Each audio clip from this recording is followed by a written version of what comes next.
is Marcus. I'm the compiler of a collection of therapy quotes entitled 1001 Windmills of the Mind, a collection of fantasy self-help quotes taken from so-called the psychodynamic or the psychoanalytic perspective of flower both as observed. It's affected by some as philosophical medicine or narrative medicine, helping us to update our topic on passive aggressiveness.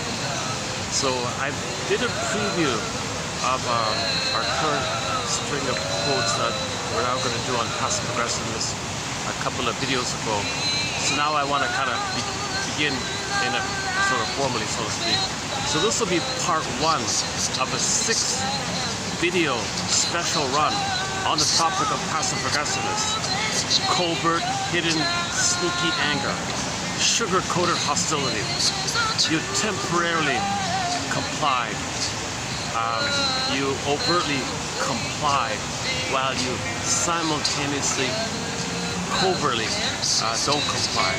This kind of sneaky fusion between agreement and rebellion, where you say yes and don't do it, and when you don't do it, you get away with it, so to speak.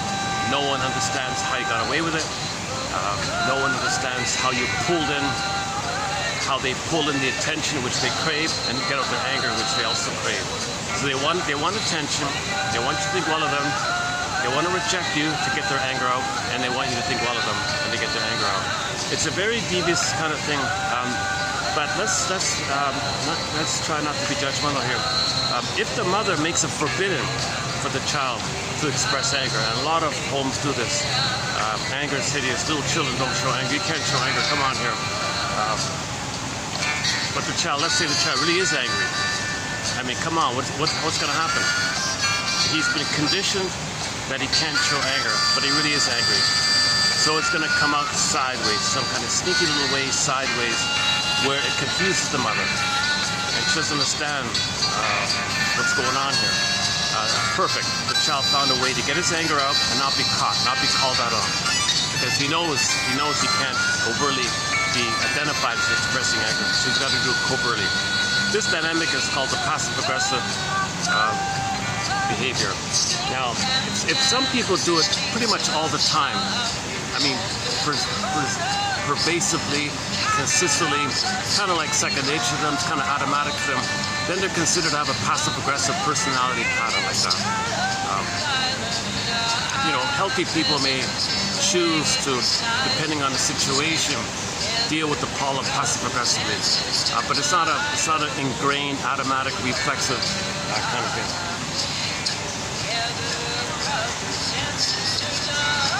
Is it Easter already? I see the staff putting up decorations for Easter already. They're just starting to put up carrots in the tree. There's a carrot tree. Okay, never mind. I'm baking out here. I'm going to have to do a few perspiration management moments throughout this video. With the heat index, it's already up to 40, and I've got no breeze here. And the fan, I need the fan, but it's just so noisy, you can't hear anything. So let's see how it goes here.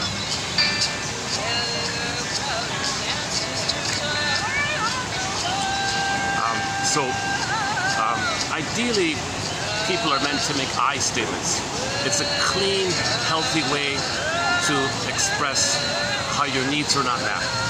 Okay, when your needs are not met, you might feel angry. Well, you identify and you say, my needs are not met. Or you were reminded of your needs not being met as a child, and those old memories are coming up, and you share that kind of what's coming up like that. So if something triggers you in the present, it might remind you of a time in childhood when you had a need, it wasn't met, and you felt angry. And that's what's coming up by the trigger phenomena. So then you would share that information. Okay, that happened, I felt angry because it reminded me of my past, I had a need, wasn't met, and I felt scared and I became angry like that. And that's not resolved, it's not processed, it's not assimilated, I don't even remember it. But being triggered brought that up, and you share that kind of information as an act of vulnerability, as an act of clean, healthy assertion. So it's not like So there's what's called a clean assertion of anger. It's not like aggressive, it's not trying to hurt somebody. It's called making I statements. You're making it about yourself, you're sharing your vulnerability, what's going on within you, what's alive within you. Okay, you're looking inwardly. You know, a simple one is recently the woman's husband was flirting with other women at the cocktail party. She simply said to them, darling, when you flirt like that with the ladies, I find myself quivering inside. I'm shaking inside. So she made it about her. She didn't say, oh, you're making a fool of yourself. You're such a selfish, terrible person like that. Because when you do that, that's considered aggressive. You're attacking, you're blaming, you're naming like that's aggressive. Then the couple's not going to have it's going to be harder for them to communicate to resolve the issue. But if she simply makes an I statement, okay, when you flirt with the other ladies, I feel quivering inside. I feel, I'm not sure exactly what it is, but I feel my body shaking inside. It feels like maybe you're going to leave. It might be my unconscious, maybe my inner child. Maybe as a child, I felt there were times where my mother wasn't there for me, where I thought she was going to abandon me. Maybe that's what's coming up. I'm not really sure. But anyways, I'm feeling this quivering kind of feeling like that. So she would make it about herself and explore on her end like that and share and report her report card, you know, like that, what's going on within her. Okay, let me do a respiration moment here for a second.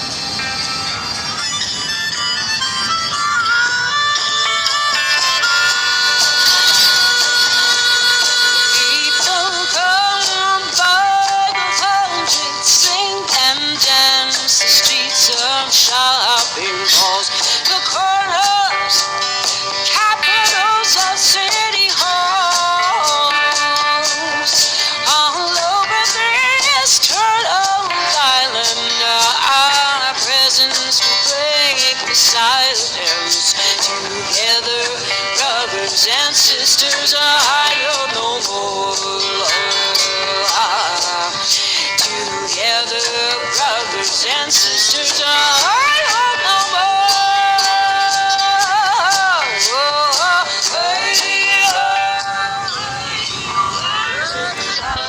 Discovered this song from the indigenous music podcast called Indigenous in Music. This is one of the songs they played in this week's hourly, or two, actually it's 2 hours, right? I'm not sure how often it is, maybe every 2 weeks this podcast comes out called Indigenous in Music. And it features, all of the music is by indigenous singers. So like this one here called Miss Pura. Her first name is Pura, P-U-R-A. Last name Faye, F-E. A song called I Don't Know More. So he featured this song. I thought, yeah, that's not a bad little song. Let's give it a try here. He's a slightly annoying host, a DJ. He interrupts the songs and makes very loud personal sounds of his. He's kind of like wants to be noticed. He's very has a strong desire to feel important and convince others that he's important or something. He makes a big effort like that. So you're listening to the song and he jumps in making these kind of personal sounds of his. It's kind of, he does it again and again. It's very annoying. I wish someone would tell him. But other than that, he does select some excellent songs. On occasion, I'll play one. So that I like today. I Don't Know More. I haven't looked up the lyrics, but this indigenous singer, she's quite a character. Her father is a mixture of like 6 or 7 groups and mixtures and Métis, and the mother's a mixture like that. She's the mixture of the mixtures like that. Finally, she's in Saskatchewan with the Dene people or something, another language of hers. Very, very interesting lady. You can almost see the mixture in her. Like she looks like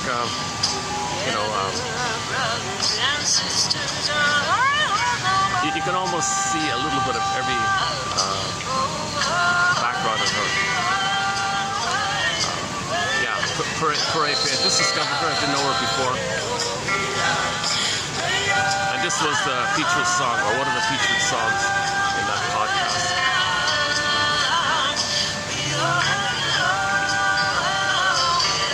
Okay, let's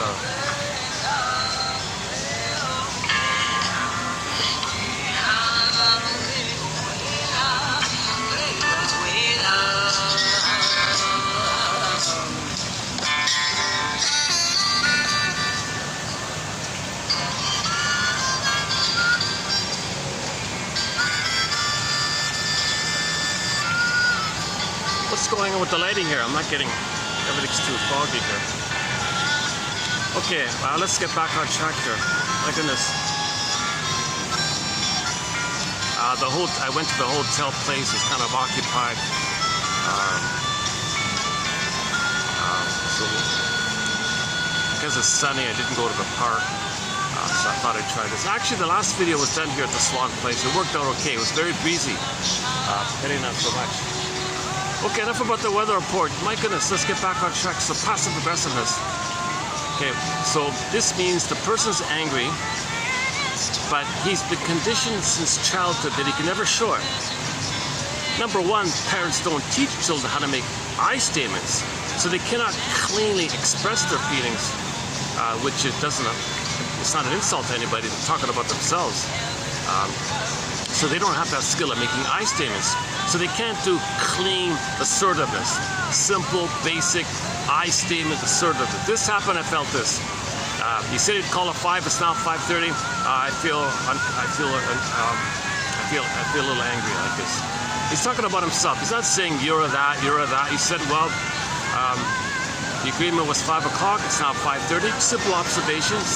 Just a simple observation. And then when you just share the observation, and you talk about what's going on with you.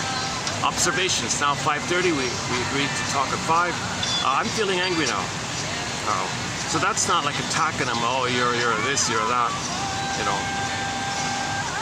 Now, if he shares that kind of thing, he's meant to continue a little bit. Okay, so it's an opportunity for him to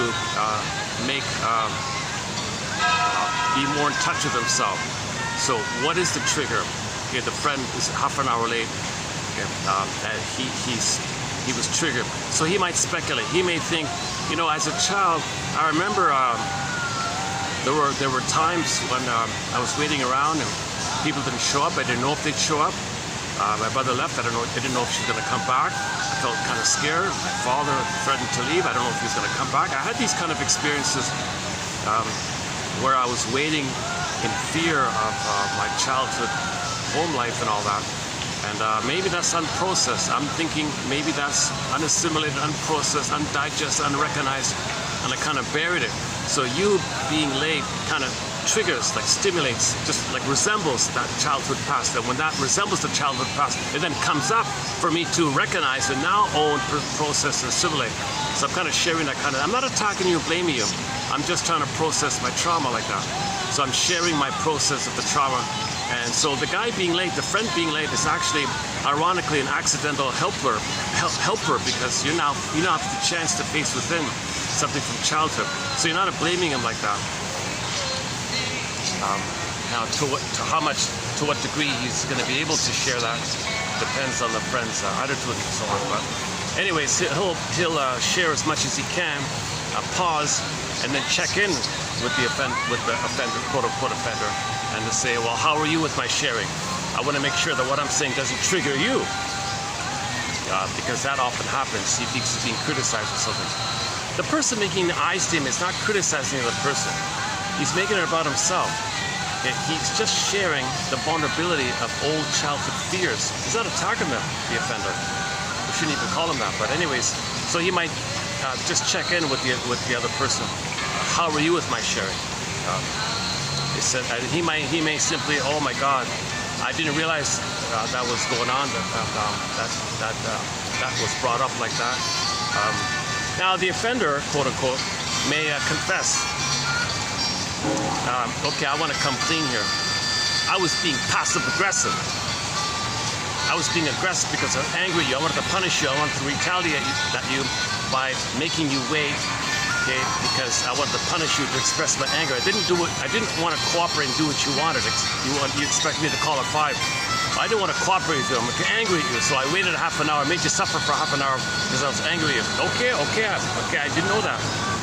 So now, could you please make an I statement of why you're angry at me? And you acted about passive aggressively. Yeah, that's right. Well, a month ago, such and such, and I was on process. I bottled it in, and I finally got it back. I did know that from a month ago.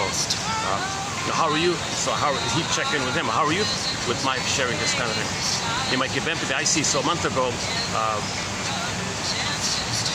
something happened, and you were triggered, and you kind of buried it, but it was simmering inside. So finally, it came out by the lateness kind of thing. I think so. Yeah. Okay. Now we're getting somewhere. You know. So a little messy like that. You make I statements back and forth kind of thing. So if people do make I statements back and forth like that, you're sharing your vulnerability like that. It takes courage. That's what they mean by being a hero and all. Courage like that.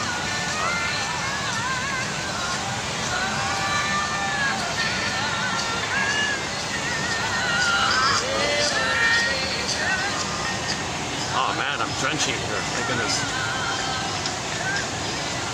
Son of a gun. I might have, if I put the fan on, you won't even hear me speak. You barely hear me speak now, right? With the water and the background noises, the fans and things. I'm trying to speak a little louder.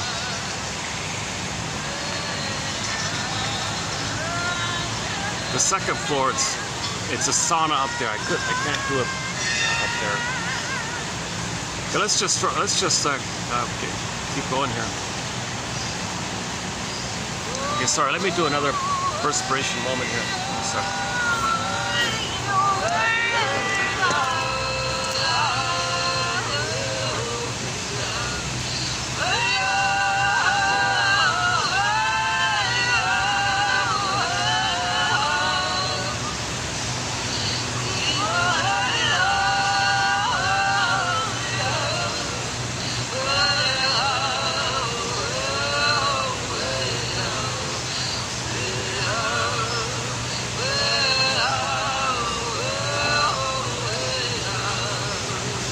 Got some iced tea. Hold on a sec.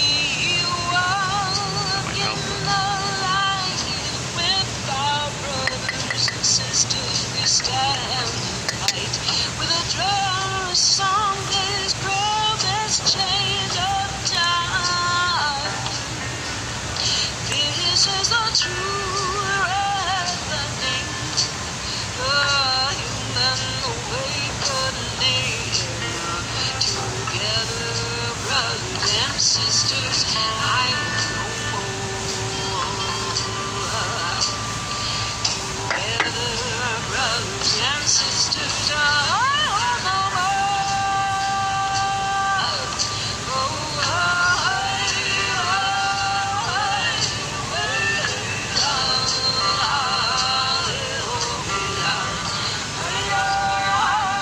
Let's see if I can go 10 minutes without.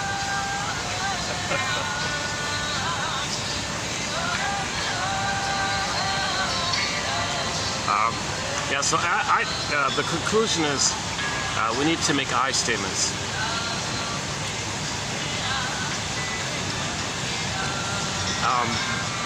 Okay, so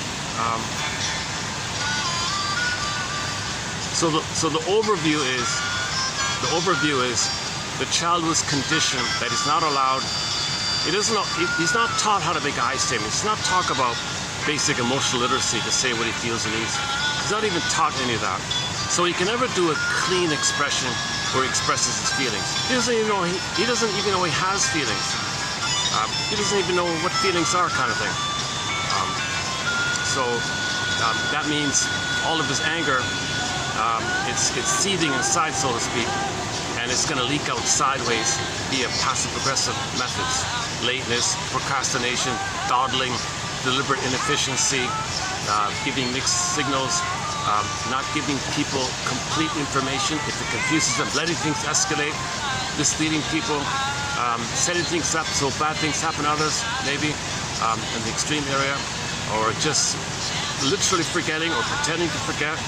Lateness is common, not returning your email, very common with email. They don't return email. very common like that. It's called the angry smile, or sugarcoat hostility.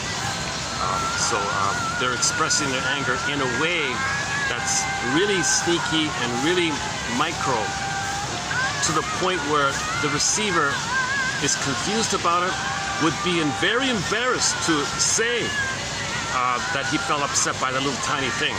Because if he does, then that sets it up for the passive-aggressive person to say, "Oh, you're so sensitive, such a little thing. What's wrong with you? Such a tiny little thing, you get all upset. Oh my God, I can't talk. You're right, all right. I'm sorry. I'm too sensitive. I'm too impatient," or something like. So he ends up blaming himself, right? So the passive-aggressive person gets a kind of power like this, gets anger out of like this. He basically has a pattern where the only way to deal with the mother is to get out his anger sneakily like that. So one example was the mother said to the little boy, "Come on, do the vacuuming, will you?" He didn't want to do it. He was finally had to do it finally. So he would vacuum, but he would ding things and bang things, and there were little damages here and there. He did it in a clumsy, ineffectual way, causing little problems. Mother got angry, said, "I'll never let you do that again." Oh, good. So he got his power out like that. So he learns little sneaky ways like that.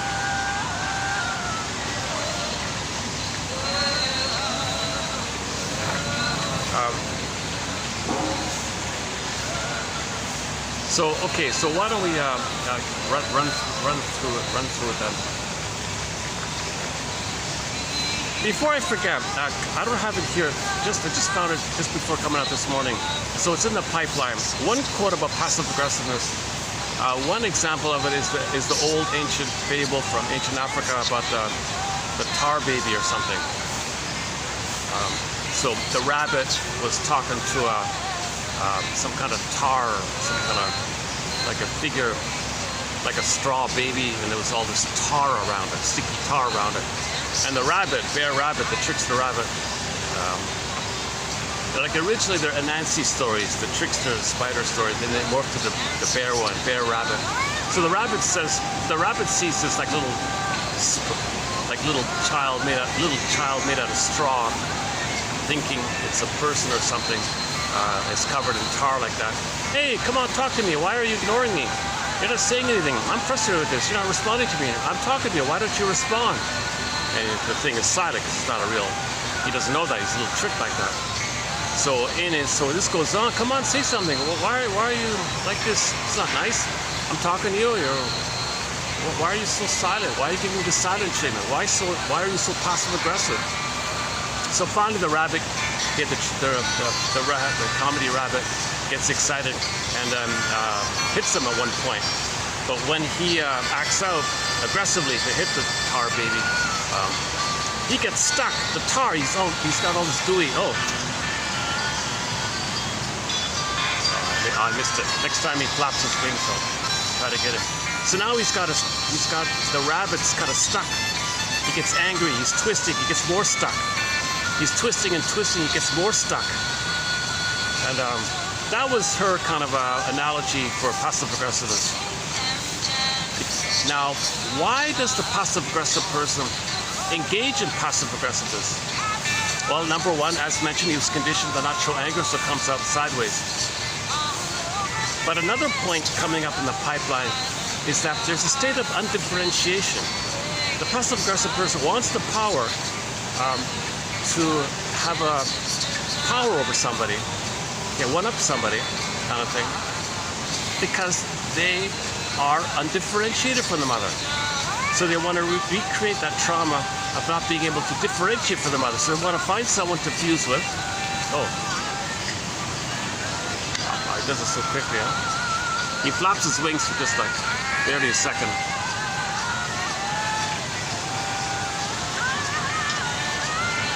So ideally, he wants to resume development. So he wants to use power, suck someone in, so to speak, have the fusion, and then differentiate from them. It's not going to work, of course, right? Okay, so in other words, using any kind of one up, one down, power struggle like this, you do what I say, the hierarchy thing, anything in that kind of area of a power differential like that, that's all based on undifferentiation. That was their thing. So the aggressive one, we know about the bully one, the aggressive one, the overt aggressive one. Then you got the passive aggressive one.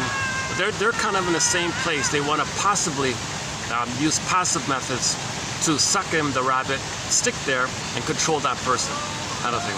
So they're both looking for control. They're both looking for union. They're both looking for fusion. They're both looking to recreate what should have happened, which didn't happen, what failed to happen. They're trying to resume development. They're trying to get the oneness of the mother and have their needs met with the mother and then differentiate from the mother.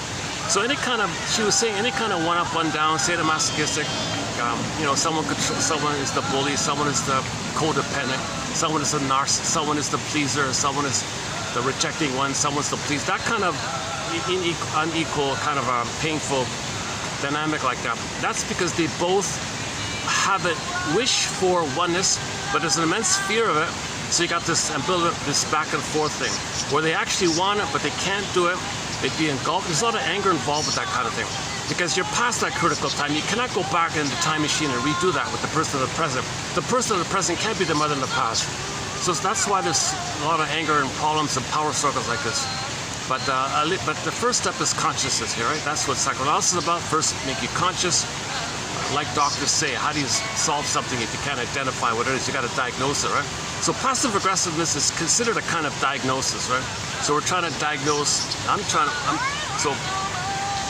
mean, the topic's been around since the 50s, but there hasn't really been that much on it. The first best self-help book came out in '93 by Scott Wetzler called Living with the Passive Aggressive Man. And there's a TV show about it. Look up Scott Wetzler 2020 program. You'll see a 15-minute clip based on that book, and he's interviewed in it as well. And I posted that clip in this channel about a week ago, but you can find it on YouTube. But if it's not on YouTube anymore, you'll find it here. Just look back for about a week, I guess. And we posted a good, I don't know, 50 quotes from that book about 3 years ago. And then for 3 years, the topic's been kind of quiet. And now we're going to update it here. Long overdue update. Long overdue update. And the preview I've done has been very illuminating for me. I feel like we're on track here with this topic. So that I just want to mention that. So coming up is the story about the reason, part of the motivation behind aggressive and passive aggressive and this kind of power struggle. Who's going to control the other? Who's going to dominate the other? This one up, one down. This part of that is because neither of them have their differentiation. Because if you have your beingness, you're not interested in that kind of power struggle drama. You're not interested in that soap opera. You're not interested in this painful sadomasochistic kind of dynamic.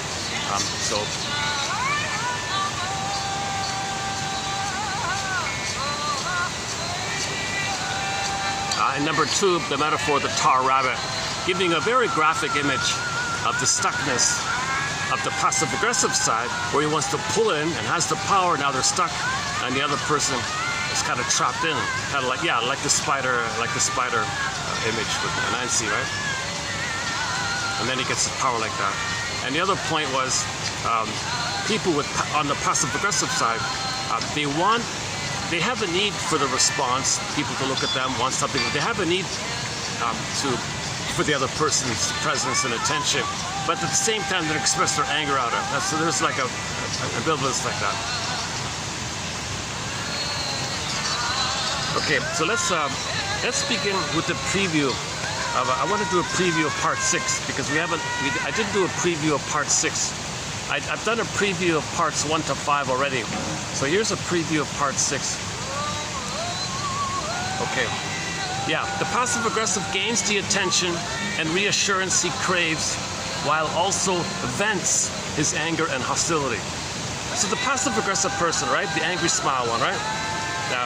They comply, they agree overtly, they're very sweet and nice, they're very diplomatic, you might think. They're real, how nice of them, they look so nice and soft and sweet, or they agree, or you think amazing about them. So they got the attention like that. Now, part 2, they want to get their anger out at you by covertly refusing, rebelling. They're not going to do it. They'll forget. They'll make you wait. They'll dawdle. They'll foot dragging or obstruct. They'll do all these kind of things to frustrate. Or they ghost you or gas. And then finally, when you are angry, when they coax you to be angry, they love it. They love it because now the other person who's angry is functioning as a proxy of their anger. Now they're getting, the voyeur, the vicarious one, feels some sense that their anger is being expressed by the other person. Now the other person expressing anger is going to have to apologize, so they love that kind of power. They're innocent all the time. The other person gets in trouble. He's got to apologize because he blew his top and all that. So that's part of the dynamic. So they pull in, get the attention, coax them to be angry. They get in trouble. So the passive-aggressive person is never responsible for the anger. They want the other person to be responsible for expressing anger, but they enjoy the anger expression on their behalf for them. But they don't have to be responsible for their anger. They want the other person to be responsible for their anger because they remember as a child they can't be angry, right? So the other person's got to be angry. That's how they sneakily do these things. Jesus. Oh, this is the hottest video I've done in a long time. I had a lucky break with the weather being kind of milder. But those days are over, I think.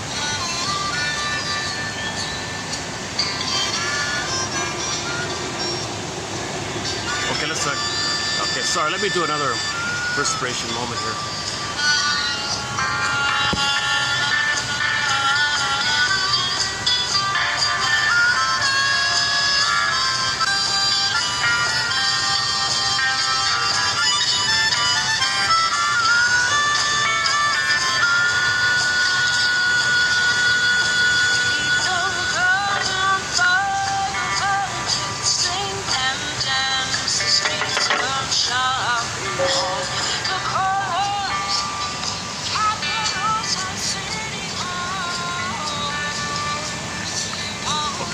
So we're doing a preview of part 6. How many times do we ask the unresponsive, passive-aggressive other how they're feeling? Well, be careful, because we fell into the trap, in a sense. Why do we do that? Why do we fall into the trap of the passive-aggressive covert power play, let's say? Well, it must be we fall into the trap due to our own dynamics being engaged, probably because of our own early wounds. We cannot bear the silence. Yeah, so if they're silent, if the passive-aggressive, they're usually typically very silent. They're typically give you the cold shoulder or don't respond to you. They're silent, right? So they know that's a power play. They've somehow picked it up. Well, it just so happens that if they are silent, then I guess they sense that's a power play, because that's going to trigger in the other person memories of when their mother was silent to them. And then they're going to be angry at their mother. That's what they want. They want to trigger anger like that. So if you're falling into the tar pit thing, the symbiotic merging thing, because both have missing merging needs. Both have unmet symbiotic needs, paradise needs, nirvana needs, the blissful oneness needs. All babies need a blissful time of oneness to the mother. If they're prematurely ejected out of that mother-infant dual unity prematurely, then both sides, okay, the aggressive and the passive-aggressive, okay, they're both dealing with this.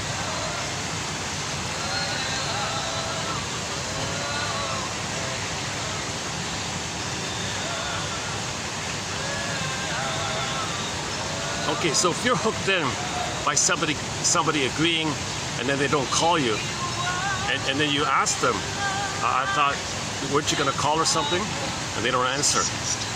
What's going on here? I'm busy. Sorry. Well, for Pete's sake, why'd you agree then and just not reply that you changed your mind or something? You're so angry now. I don't talk to you anymore. Go away.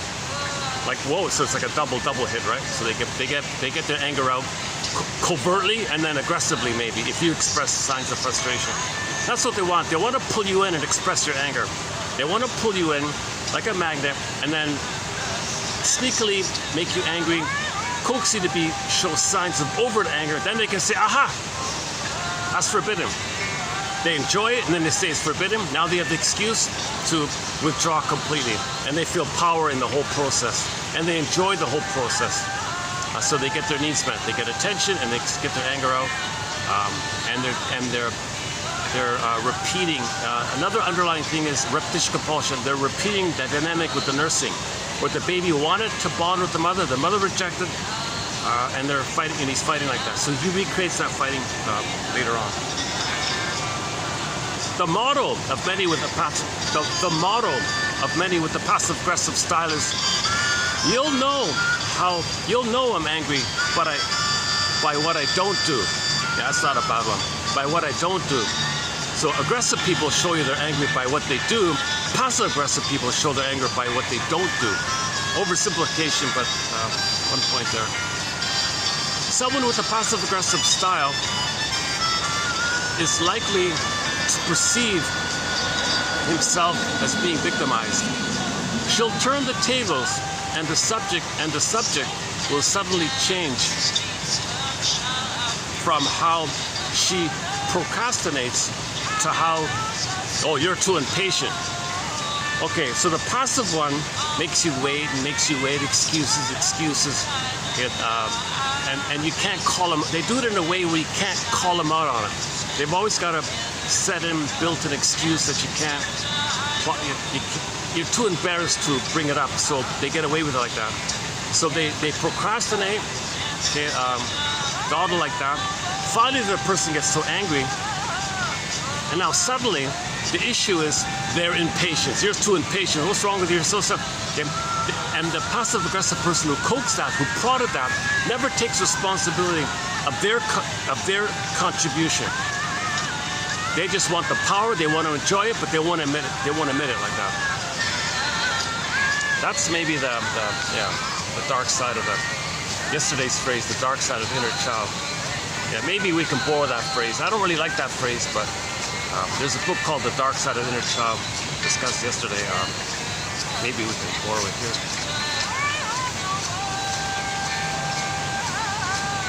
In its mildest form, so passive-aggressive behavior, sort of at level 1 in its mildest form.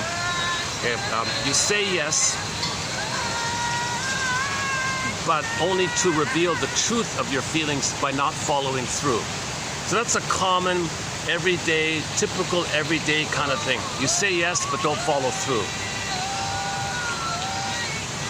You know, maybe you were very tired. Somebody wanted something. Oh yeah, okay, I'll do it, and you forget because you're under much stress like that.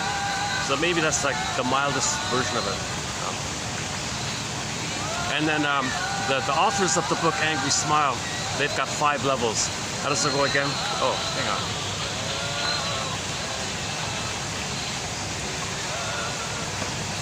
Hold on a second. Where are we? 16, is it?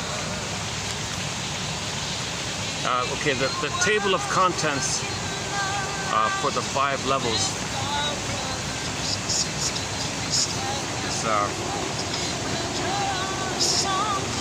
17 or 16 or 17, where is it? Oh, here we go, yeah, 17. So they divide their book into 5 parts. They describe passive aggressiveness as being on a spectrum of anger. The mild anger, or level 1 they call, is simply temporary compliance, and then you don't follow through, right? Number 2 is the next level of anger is intentional inefficiency. You deliberately make mistakes. You deliberately fumble because you're getting your anger out by being inefficient, being ineffective, sabotaging the job. The example was the guy got a budget and he blew the money and he wrecked it all or something. Inefficiency.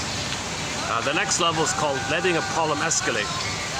So this is when you set it up and sins of omission, you know that by the sin of omission, where you don't reveal important information and you pull back and withhold important information, that problems are going to escalate.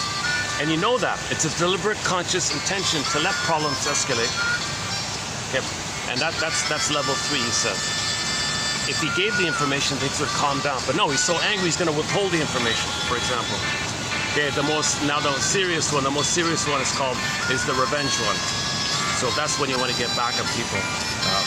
So the example was the sister, right? The main example I'm using for the moment is they've got hundred, maybe they've got like over 100 examples in there. But I didn't read all.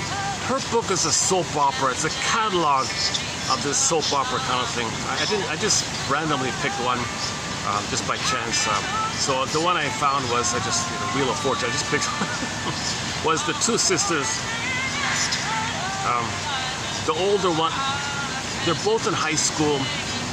One's in grade 12, one's in grade 11. I don't know, grade 13 and 12 or 12.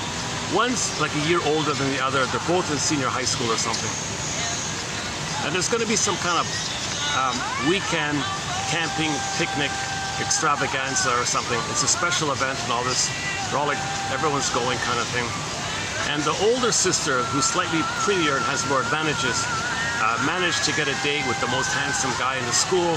And she says to the younger sister, you know, it's too bad you don't have a date. That this picnic camping adventure is going to be so much fun, so many activities planned. It's going to be really a lot of fun. And I'm going with the most handsome guy in the school. It's too bad you don't have a day and you can't come. Gee, it's too bad, it's too bad. So the younger sister kind of felt this was unfair. She felt envy. So what she did was she wanted to do some sneaky thing to get back at her. So she went into her bag, found her mosquito repellent lotion, because because it's a camping thing, so there'll be a lot of bugs and all that. So the younger sister dumped out 50% of the mosquito repellent lotion and replaced and filled in the other half, the missing half, with some baby oil or something. Shook it up and put it back in her bag. Now the older sister is going to go to this camping picnic thing with this diluted, ineffective mosquito repellent lotion. She puts it on, it doesn't work, the bugs are harassing her the whole time. She doesn't understand it, what's wrong. She doesn't understand it's the lotion, right? She thinks something wrong with her, and she had a hard time. She's fighting with the bugs all the time. She comes home and complains about the miserable time she had dealing with the bugs.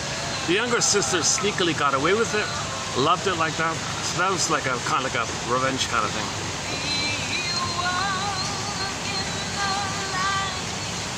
And then they classify hurting yourself, if you get some kind of like physically hurting yourself, they classify number 5 as pyrrhic revenge. The worst being pyrrhic revenge, where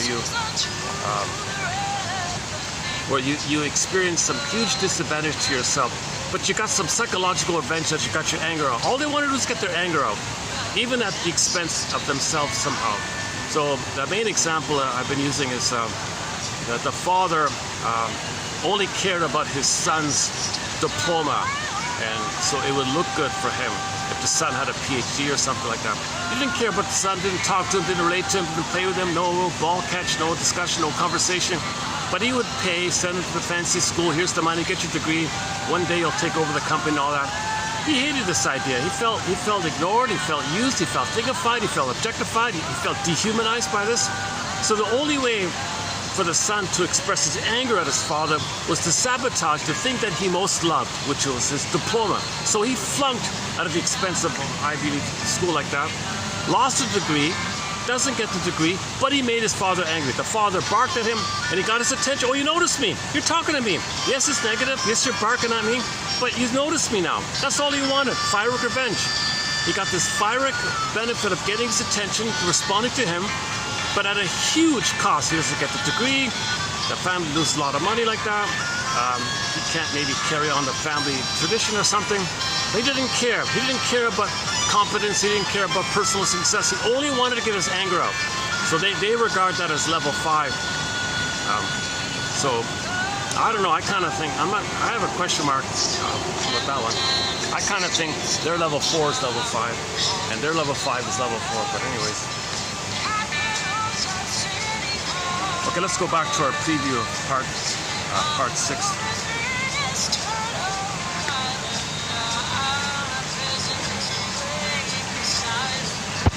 Together, brothers and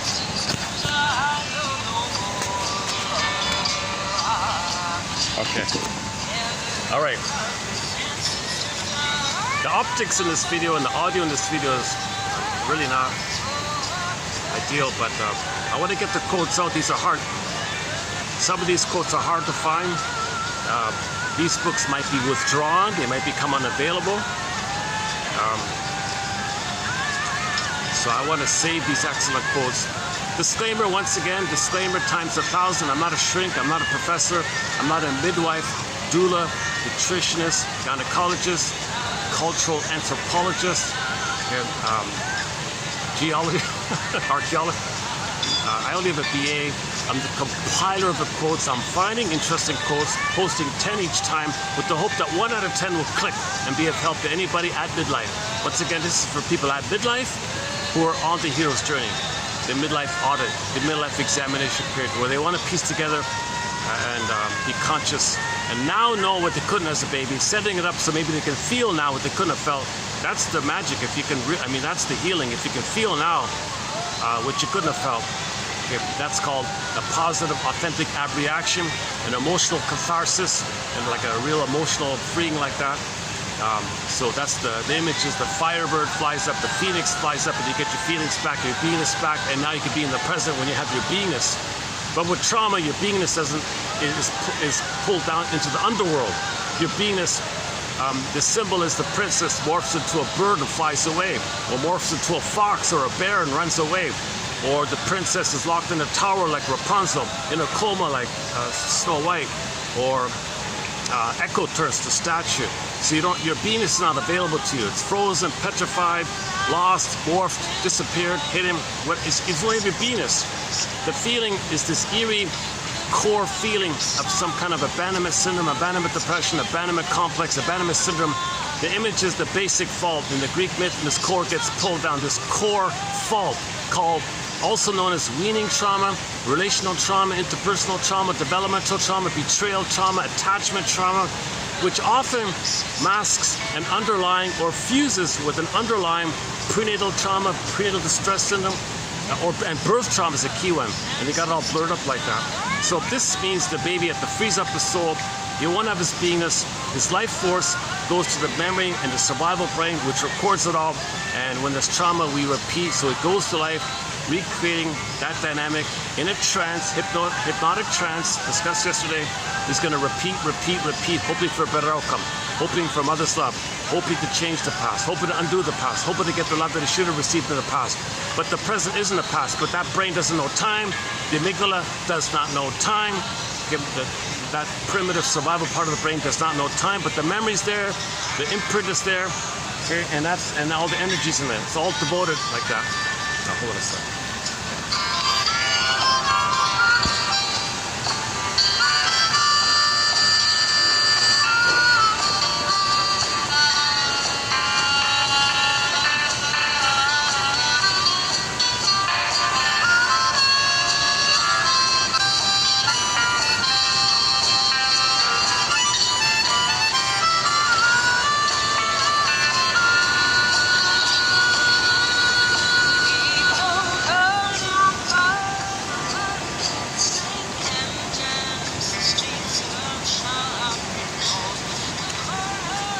A lot of the noise comes from that background of the bench up in the building.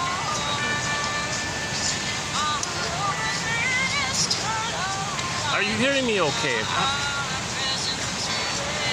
If I put the fan on, I couldn't even hear myself playing it back, so I'm speaking a little more loudly to see if the audio can come through. Where are we here? So let's go back to our preview of part 6 on the topic of passive aggressiveness. In a potential part 7, there'll be the tar baby one. The idea that one up, one down is due to undifferentiation, not having a beingness. So you want to control the other, meaning the baby wants to control the mother. The baby wants to have a safe mother, so that later on you want to control somebody, thinking you're the baby controlling the mother, because the baby couldn't control the mother when she was frustrating, unavailable, misattuned, malattuned, using the baby. The baby can't control the mother. The baby can't have a... If the mother's using the baby, there's no way the baby can persuade her to be a loving mother. If she's so impaired where she's got the compulsion and a sense of entitlement to be fed and received. How does the baby control that kind of situation? So the baby's needs for wants of the mother's unmet. So it goes to life trying to control it as a symbolic mother, symbolic breast to pick up where he was frozen and resume development. But the problem is nobody in the present can be the breast mother in the nursery time. That's why I got arguments and problems all the time. Nobody wants to be somebody's breast in their nursery. Like, it doesn't make sense, right? But people are driven unconsciously because the memory is in the amygdala. Once again, the amygdala is all about survival. And the amygdala does not know time from the amygdala's point of view, which is kind of like the puppet master now. It's kind of like the template and the imprint. Okay, working model, schema, script, traumatic script, like a model like that, like a stenciled in blueprint, like a deep memories or something like that, seared in deep memories of what happened. Things froze up that you want to recreate and get a better outcome to resume development. But you can't do that with somebody in the present. You can't still try to get your needs met with others in the present who are not your breast mother in the past. Doesn't make sense.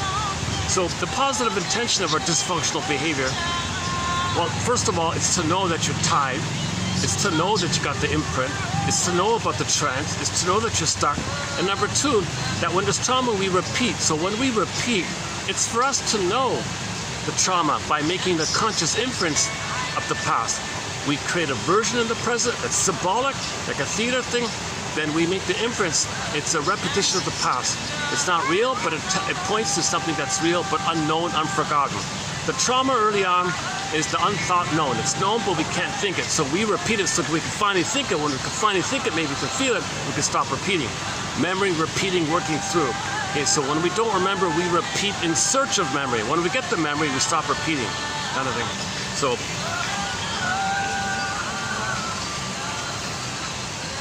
okay, let's go back to our preview of part 6 on our current stretch of quotes on passive aggressiveness.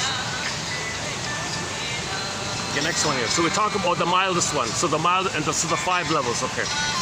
Passive aggressive behavior. So passive aggressiveness. Okay, this behavior is a means for us to show our anger in seemingly consequence-free way. It's submersive. So covert anger being expressed with no consequences. Nobody ever calls you out on it. You do these drip by drip, little annoying things all the time. It's so little, no one points it out. If your friend is 2 minutes late, what friend's gonna say something about it? But he was deliberately late a little bit. Just enough where you'd be the fool to mention it. But see, they play that kind of edge all the time. The baby learns this intuition. The baby's gotta get his when the baby can't express anger, he's gotta think of some way to get his anger up for survival. His anger's gotta come out somehow. Okay, he can't keep it in all the time. Okay, that's so. Go to the. It's so dark here today. My goodness. Go to the. What happened to the lighting here? My goodness. It's unusual for it to be so dark here. What's going on? Is there something wrong with my phone or? Okay. So go to the twilight zone called Howling Man. There's an image for this. Okay. So the baby's anger. The mother doesn't respond. She gaslights the baby, double binds the baby, rejects the baby's anger. So the baby's anger, okay, which is there, it's not primary. The anger is there because the needs for love are not met. Then the anger came. If the baby's needs for love are met, he won't be angry. But if they're not met, then he goes to the survival brain. Okay, the soul freezes and he goes to the survival brain. Now he's angry for freezing the soul. We're meant to have our beingness called embodiment, and we have to freeze it up, so we're angry like that. So, mother, I don't want to freeze my soul. I just have to freeze my soul, mother. I'm so angry what you did to me. Change your ways so I get my soul back. Mother says, I ignore your expression of anger. You cannot express anger at me. Oh my God. Now the baby's anger, okay, it can't reach the mother. She doesn't understand the signal, doesn't want to understand the signal, doesn't care. Maybe she's being passive aggressive towards the baby. Maybe she's in a process of hurting the baby to make the baby defective, so the baby will be dependent on her. So the mother will use that as this constant source of narcissistic supply, where the mother wants to control the baby, because thinking she can get her needs met using the baby. She wants to turn the baby into her mother's breast, basically, like a symbol of it. So the baby would be like a symbol of the real thing that she needed. It's not going to work, but she's trying to get, her amygdala is still trying to get the real thing, but in the present it's only symbolic of it. So the baby's only a symbol of what she's looking for. So it's not going to work, but she'll still try. Okay, repetition compulsion.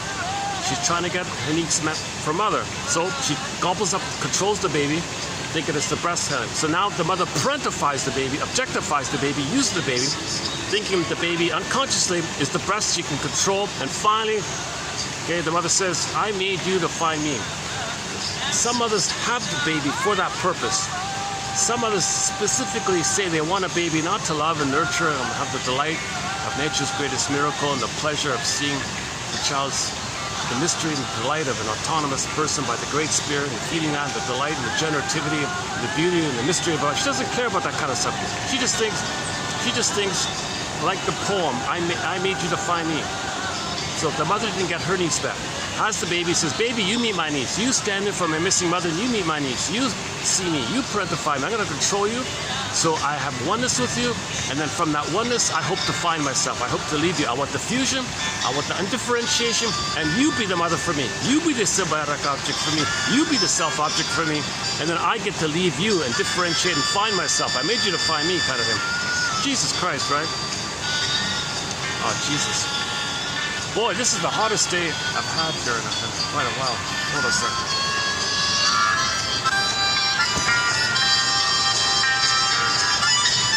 Sorry about that.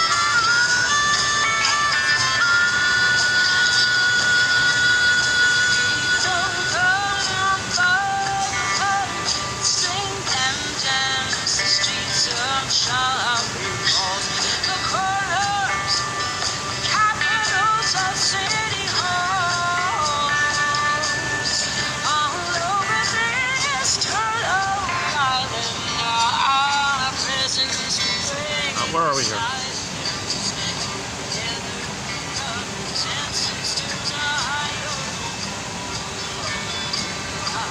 Okay. So what does the child do in that situation? If he's so angry by this, mother, you're not meeting my needs. You're not even seeing me. You're not treating me like a human being. You're not meeting my basic needs. Of course, the baby's angry. Now, the baby's angry at the mother. It's going to be rejected. Like the water hitting the bank, it's going to rebound in. The baby's anger, okay, it's destructive now. It wasn't originally. The baby's life force was to live. L-I-V-E. I want to live and love, mother. You didn't meet my needs. Now I'm angry. And now the aggressiveness is that the baby's fantasies wants to control the mother, devour the mother, possess the mother. Very destructive like this. That's why the L-I-V-E, you reverse the letters, E-V-I-L, that's destructive. Now the symbol for the rebounding aggression inwardly like that is the Diablos guy, and the howling man called the howling man. Now your anger at the mother's going in on your body. Okay, so the image was you got a castle. Okay, in the castle you got a room. In the room was the howling man. So that means like a person has a body, and inside the body the organ is in pain. Something inside, there's pain inside. Now we are like the howling man. We're like a lonely, angry, howling, crying, in pain wolf. So we're howling, we're a person, a howling man like that. So now the anger's in on the body, that leads to psychosomatic symptoms. Okay, but the body can't hold it all like that. So the door's gonna open and the anger's gonna go out sneakily, sideways. Okay, so the howling man, the image is Diablos, the guy with the horns. So the devil guy, Satan guy, okay, Bila by Amadeus or something. What's the other one? I forgot the name. Ariman or something. In the Twilight Zone episode, they gave you a list of the various names from folklore and literature throughout the times for this symbol. The symbol's not real, but the symbol is code for your own anger at the mother rebounding out on yourself. Your anger at your mother rebounding in on yourself, okay, that's the destructiveness. So the picture, you personify, you create a person to represent it. The person is a symbol, it's not real. So the guy with the horns is not real. Okay, it's not real. But it points to something that is real, but it's invisible. So once again, something's invisible, it's real, but we don't see it. So create a symbol, okay, that's not real, but you see it. It gives you that link like that. So people need to appreciate this point, that these kind of myth and fairy tale images, they're not real. They're symbols of inner dynamics. Like in the Forbidden Planet film, okay, monsters of id monsters, all those Tasmanian devil monsters, okay, that represented Mr. Morbius's anger. Okay, the planet materialized his anger, so he had an anger inside, and the planet would materialize his anger in the form of a monster, monsters of the id, unconscious monsters. So it's with them. They created a symbol that is with them. He didn't know that at first. He learned it at the end. Now, if you don't want to admit that you're angry, what you do is you take the symbol and attribute it to someone else and say, oh, they're dangerous. So you're doubly off because the symbol's not real. The symbol's only code of your anger. You take the symbol and attribute and describe the symbol, nevertheless, to someone else to externalize it, called projection, to not make you aware that it's with them. It's a trick of the mind called projection. So you don't want to know it's within. So if you don't want to admit that you're angry within, you're kind of paranoid like that. So paranoia means you don't want to admit that you're angry within. You don't want to admit that your mother hurt you, your mother failed you, your mother betrayed you. Then you're paranoid like that. Okay, that's the source point of that. I think I'm a little edgy because of the heat here. I didn't realize doing a video dripping in sweat here makes me a little irritated. Plus the lighting. Plus, what is it with today? Why am I I'm a little too antsy today. Let me calm down here. The person we're dealing with may well feel a jab from our unspoken hostility. So the person who's passive aggressive, the other person feels they feel an eerie, they feel like a little ting inside, like a little jab inside. Yesterday it was called psychic microscopic mites, invisible psychic microscopic mites in the air. It jabs you a little bit, and you don't know where they come from. So the passive aggressive person has this sneaky, subtle way of annoying others, and no one knows.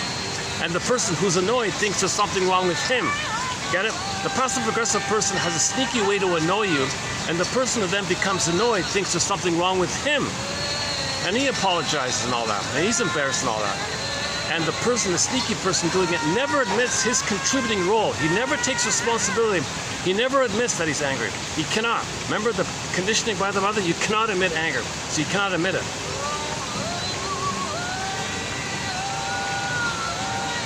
Yeah, his words are unimpeachable.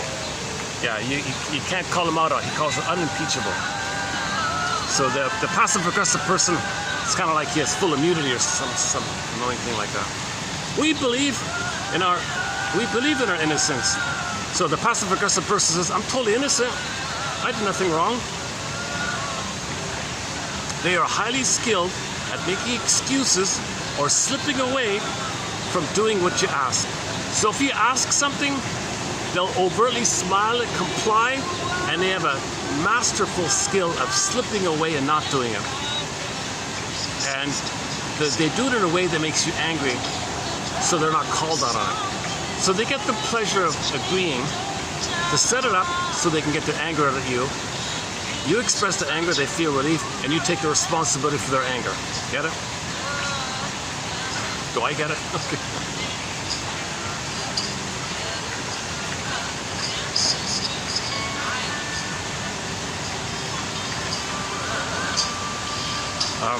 Okay, in one of the quotes, it's about being Columbo.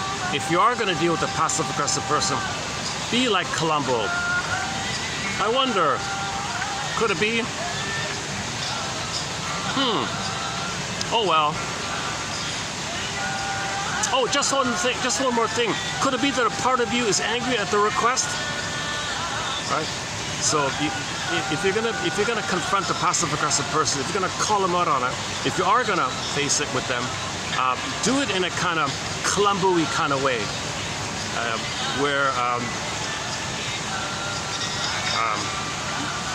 where you do a lot of like perhaps, maybes, I wonder, I'm not sure, could it be, I guess, I don't know. Oh, by the way, is it possible that my request for you to do something made you angry and that's why you didn't do it? That's why you dawdled? Could it be? Maybe, I don't know. Just one more thing. So another one is, he would say, I have a hunch, I have a guess, I have a guess, I have a feeling that something more is going on here. I don't know what it is. Oh well. Oh, just one more thing. Could it be that you're angry at me for this request? Could it be that you're rebelling and you didn't want to do it and that's why you didn't do it because a part of you is angry? Could it be a hunch? I have a feeling, I have a guess, I have a hunch that maybe, just maybe, a part of you is rebelling against the task. And that's why you didn't do it, because a part of you didn't want to do it. Could it be? I don't know, maybe not. Just one more thing. So the Columbo technique was, I think, he'd say, you know, I'm feeling triggered here. Let me withdraw to process my anger, because I'm feeling anger. Oh, by the way, just one more thing. Maybe you're angry too, right? See ya, you know. So he thinks you gotta be Columbo-y like that if you're gonna deal with a passive-aggressive person. So we have some examples in there from the Angry Smile book.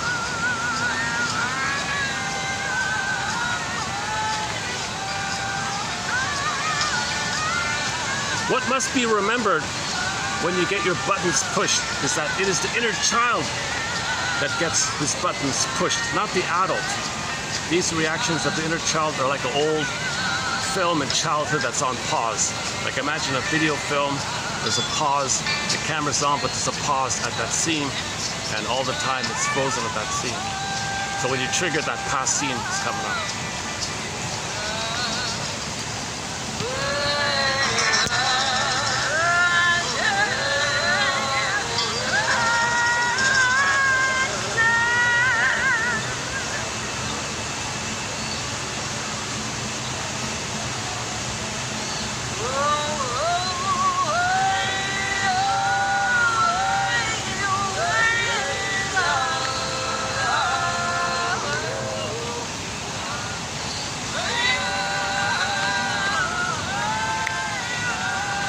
Okay, that's actually it for the part 6 part.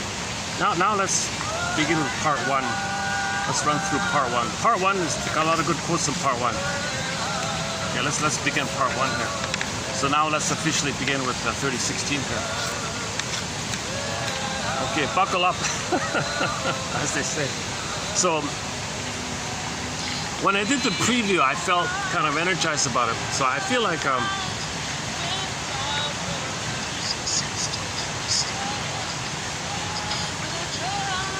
it gives you empathy for others. At least you understand what others are dealing with, that their parents forcefully told them as babies you cannot be angry, so it comes out sneakily like that. So just to be aware of these tactics, that's code that the mothers bombarded them with, that strong message, don't be angry like that. And yes, they also agree, it's more hideous for girls to show it, so girls tend to be more passive-aggressive, women tend to be more passive-aggressive. And in that clip on YouTube, the 2020 clip, they also mentioned it as well, that women tend to be passive-aggressive. Now it turned out that one of the hosts is an over-bully, so it didn't fit like that. So he kind of made a joke about it. That bully woman is not assertive. She's aggressive outwardly, right? And the host guy was passive-aggressive. So here you have a fellow who's kind of passive-aggressive, and the female's like an overt-aggressive, right? So things are twisted like this. We got to make I statements. We got to have that perspective of making I statements. And they mentioned it in the film. The solution is making I statements. When that happened, I felt such and such. It's clean anger. It's making it about yourself. People understand. It's a relief. You're getting in touch with yourself. That's what it's about. We lost our beingness. We lost our ontological self. We lost our sense of self. The chasm, earth opened up, his core get pulled down. Chasm, like a chasm in the earth. Go to the Inside Out 2 film, you see the huge chasm. What do you feel? Those mind workers, they're very sarcastic about it. So we feel very angry like that. So we want our beingness back. So come from a place of beingness. make an effort to come from a place of beingness. You're gonna admit, yeah, that happened. I feel shame. When that happened, I felt shame. Maybe not. You can't even name the word. You just feel some bodily sensation. When that happened, I feel my breathing became shallow or something, or I became tense in my body. You just share some. Just share something. Okay, let's try this for a bit. This is the longest I've ever played a song, eh? Not a bad song, huh? A catchy song, huh?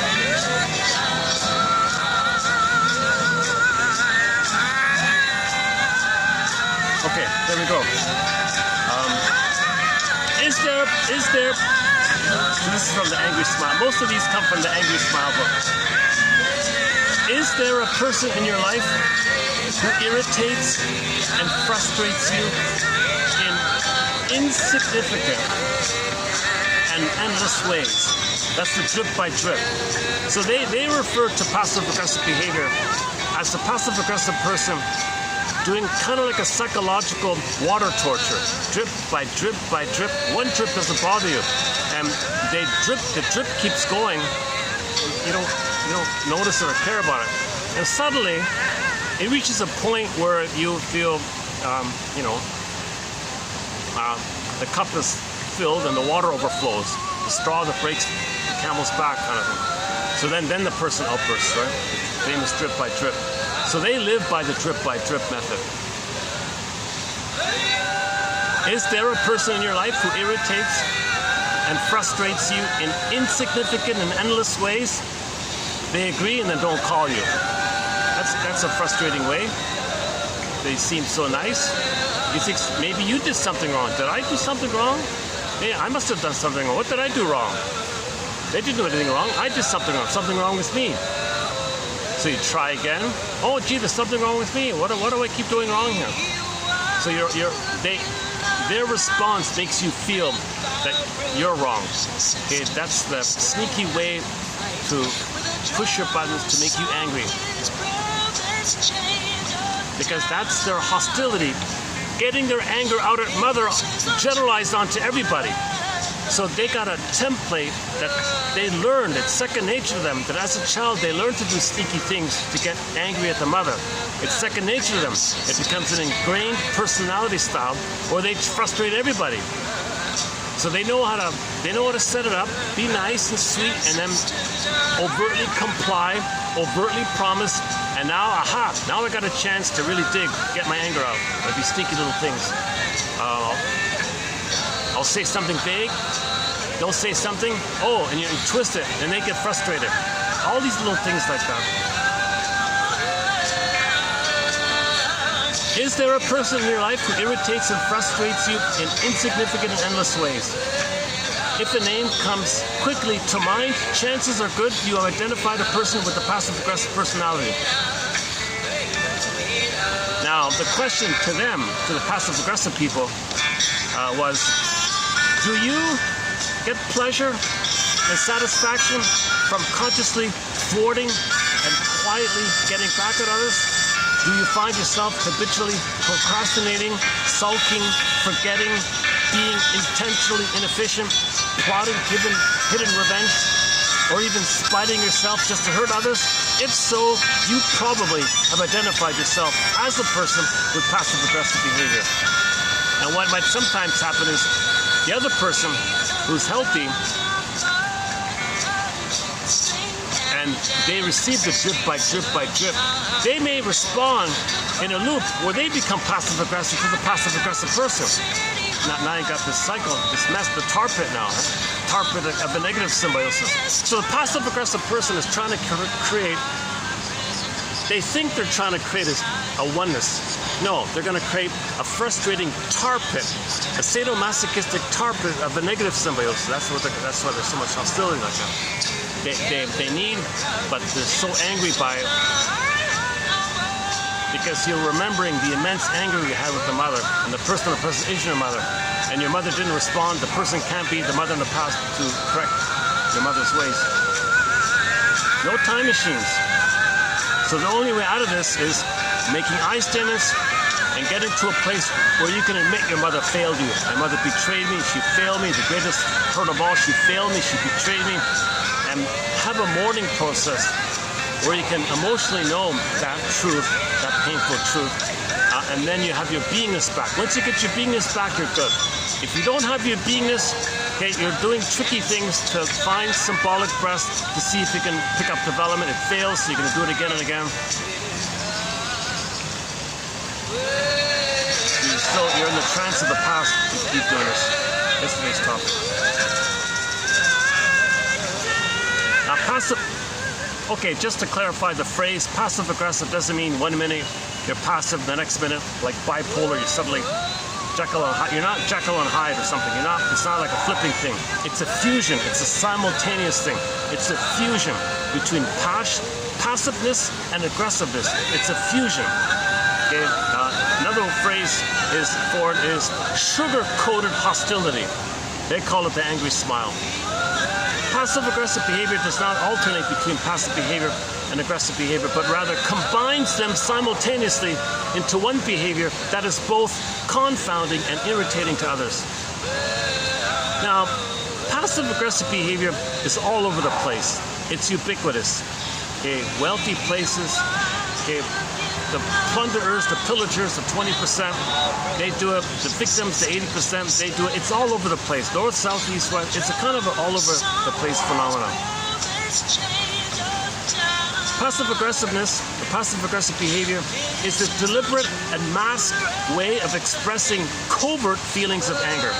Passive aggression involves a variety of behaviors designed to get back at another person without the other recognizing the underlying anger. So the passive-aggressive person is angry. He frustrated the other person, and the other person never knew that he was angry.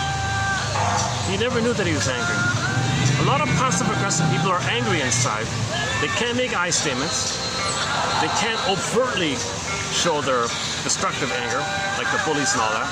So they do it sneakily. Makes sense, right?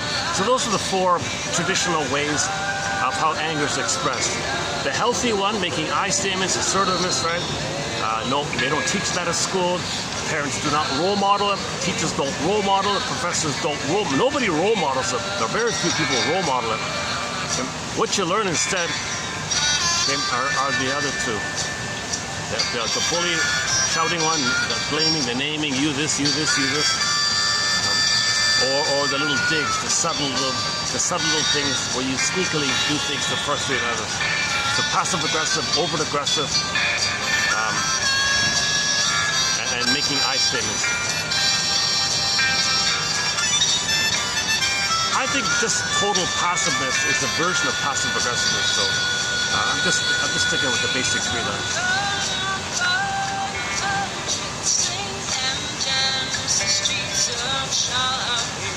Over time, all relationships with the person who is passive-aggressive will become confusing, discouraging, and dysfunctional.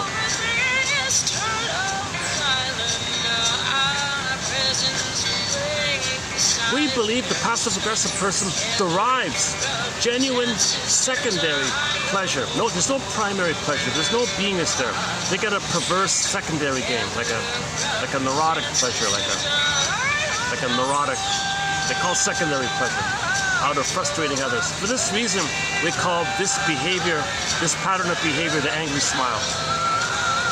So they're smiling underneath. They get a secret pleasure. They're smiling underneath. Oh, sorry, no, they're smiling on the surface, but they're angry underneath. But how does that work? Okay, I'm not sure. Okay. Anyways, the phrase angry smile is meant to convey that fusion. It's not like you're smiling and then you're angry. Alternatively, it's at the same time. It's simultaneous. Simultaneous at the same time. Okay, you're complying, you're cooperative, you're friendly. At the same time, you're covertly unfriendly, uncooperative, not complying. At the same time, it's a fusion like that. And it confuses others, it frustrates others. And finally, drip by drip, when others explode, have a temper tantrum, aha, they're the fool. they take the blame, they got to apologize, they get punished and all that. And the passive aggressive person delights in that. They're smiling at him. So underneath the angry smile, there's a covert smile, put it that way. But it's not a genuine smile. They're not really happy. They can spend their whole lives doing this. They never found their soul. I mean, their beingness, their sense of embodiment.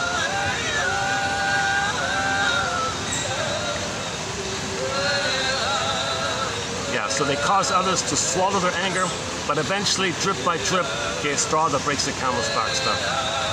They can be secretive, evasive, they procrastinate or carry out tasks inefficiently, overtly, here's my favorite one, overtly cooperative, oh yes, overtly cooperative, but covertly uncooperative.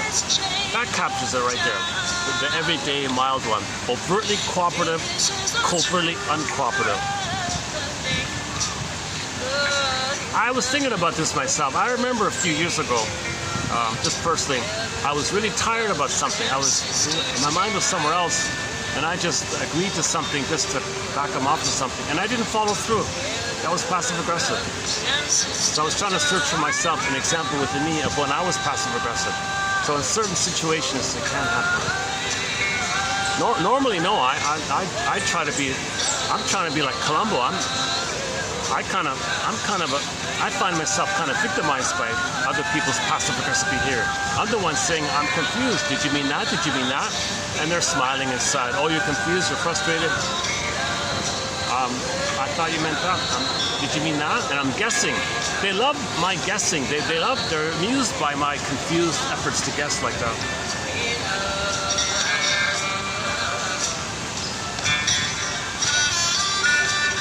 And they can deny every guess. What's wrong with you? You're so sensitive. Oh, it's not funny. You're a little child. They might say stuff like that. But they don't acknowledge their contribution to the prodding and the coaxing of that. Because they want to see someone else express their anger for them on their behalf, because they want to vicariously enjoy their anger being expressed by someone else. That's called projective identification. Coax them to be angry. Interact with them with the belief that they're angry, so you don't feel the anger within you. Because remember, in childhood, you're not allowed to express anger. You're not allowed to even feel anger. The mother said, you can't even feel angry. The mother even said, you can't even feel angry.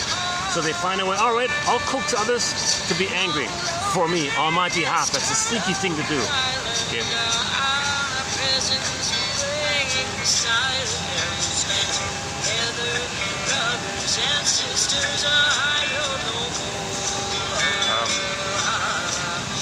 Hiding their anger behind a passive-aggressive facade.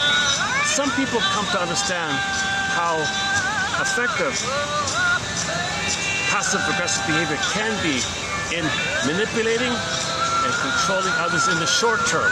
This behavior gives them a sense of power, so there's a sense of power for them. Right? They get some power by this because they don't have their beingness to enjoy authentic personal power. They don't have personal power, right?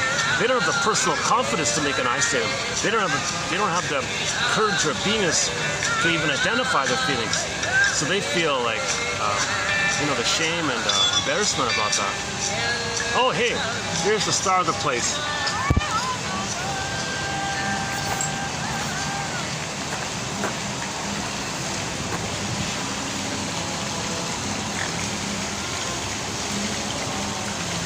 This is sort of the mascot, I guess, or the... Hey, buddy. He's an older swan, but he's doing well, eh?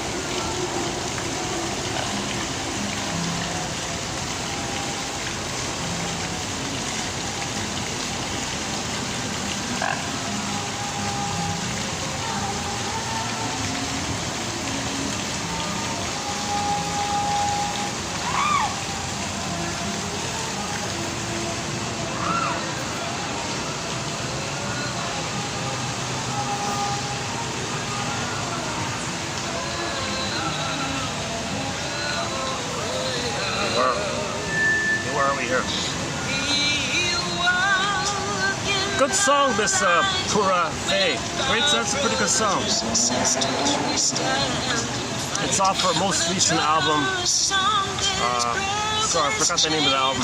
So once again, this song is called, if it doesn't show up below, it's called I Don't Know More. Yeah, so passive aggressive people, they love idling. Oh, they love that. They love making you wait. Because other people are going to be triggered of when they were a child and they had to wait.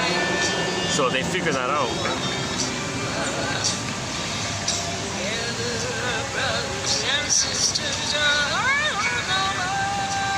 So if they feel angry inside, they want you to express it for them. They feel some relief. They feel some power.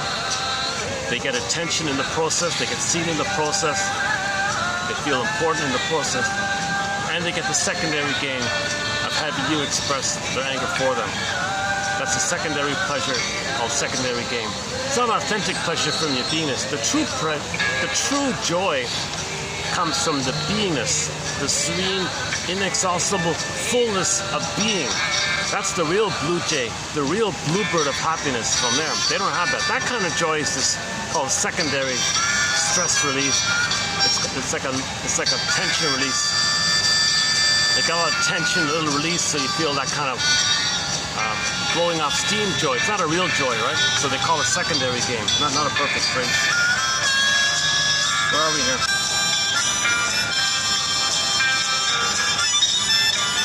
Yeah, so it allows them to be cleverly oppositional without others recognizing the depth of their underlying anger.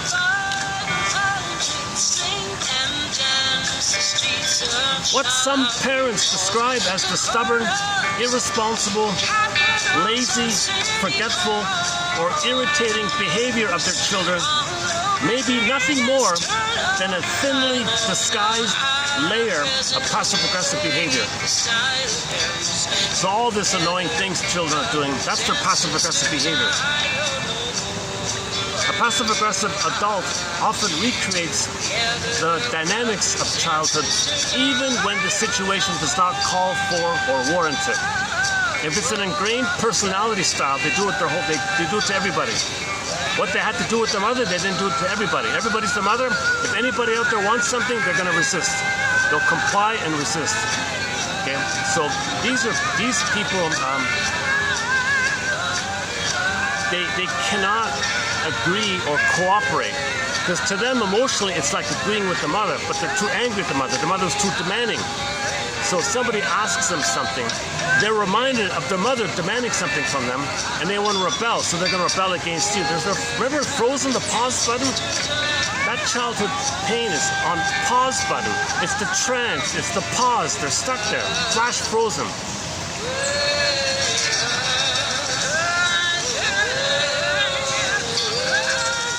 I'm speaking loudly to compensate for all the background noises. Yeah, so once again, healthy individuals know a variety of ways of responding to conflict situations and expressing anger. Okay, so usually they'll make I statements. Sometimes maybe they have to be aggressive, or sometimes they may have to be passive aggressive, but they got a choice there. Their first choice, their default, is making I statements, seeking clarification, making an I statement, coming from their authentic place like that. Clean expression, clean assertion, how they, what's going on with them, and sharing that. Others object or mock, well, that's their problem, but you're doing the healthy thing on your side, right? But in some situations, if healthy people do act in a passive-aggressive way, it may be like a strategic thing for the moment. It's not a habitual or predictable response to an authority figure, i.e. the mother in the unconscious. So all people are authority figures, basically, meaning the mother. This kind of passive-aggressive behavior is a function of the situation rather than an ingrained personality trait. And they say that when they interview passive-aggressive people, they all privately confess their satisfaction of how enjoyable and rewarding and effective it is to be passive-aggressive. Some passive-aggressive people receive an abundant amount of self-reinforcing pleasure from their characteristic behavior. Now, there's probably, I think someone else said there's some kind of scale involved. Just like there might be a successful bully, an effective bully who gets away with it, and a bully who gets caught or something, so-called, successful bully, unsuccessful, It's maybe the same, they were saying it's the same thing with passive-aggressive people. Some people are passive-aggressive, but they're not successful. It's too weak, the strategy is too weak, they're easily called out on it. But some passive-aggressive people are successful. Kind of like the famous, they see a successful psychopath or an unsuccessful psychopath. The unsuccessful psychopath, goes on a slammer, whatever. The successful psychopath, climb the corporate ladder, whatever. So they say analogously, in the passive-aggressive, there may be the ineffective passive-aggressive one, where it doesn't work, but a lot of people are successful in their passive-aggressiveness. They might become, they might also climb the ladder or whatever. I didn't get much on that part. Okay, that's today's one, 16, right? Let's quickly. That's okay. What I just read was part 1. That's 16. Yeah, 20, 30, 16. Oh, the other one here.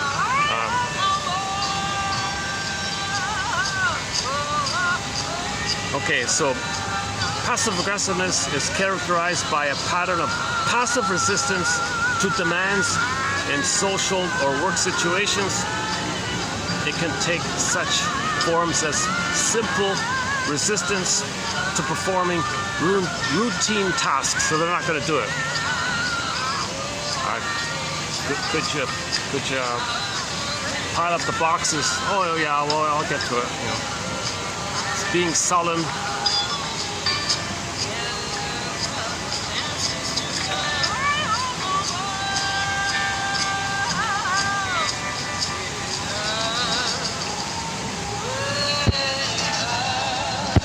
Oh, hang on. Okay.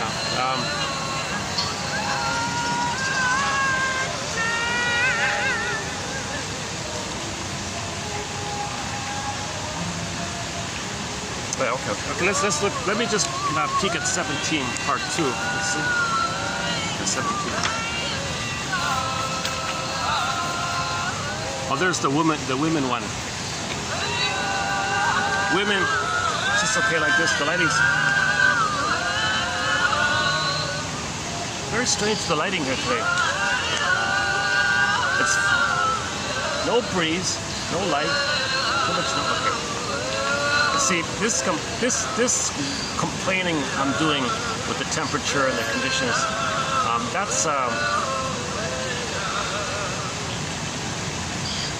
it's passive aggressive. Complaining is passive aggressiveness, right? So I should be saying things like, I have a preference for environmental conditions to allow me to focus on the quotes. I have a preference, but maybe I have but maybe I'm not thinking in terms of preference. Maybe I'm thinking in terms of expectation or something. Oh, he's back.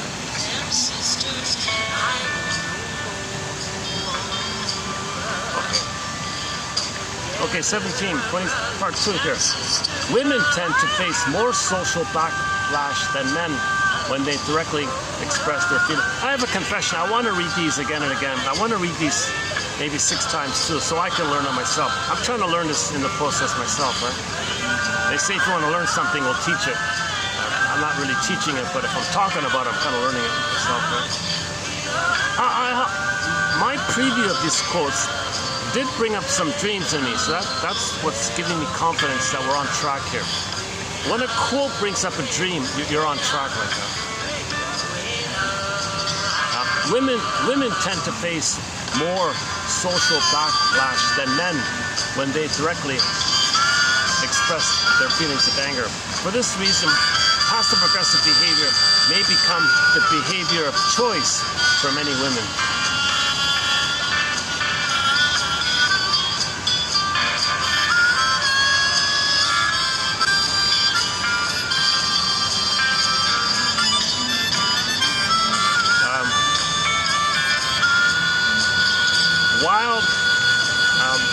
passive-aggressive person gains temporary emotional satisfaction by getting the other person to act out their anger.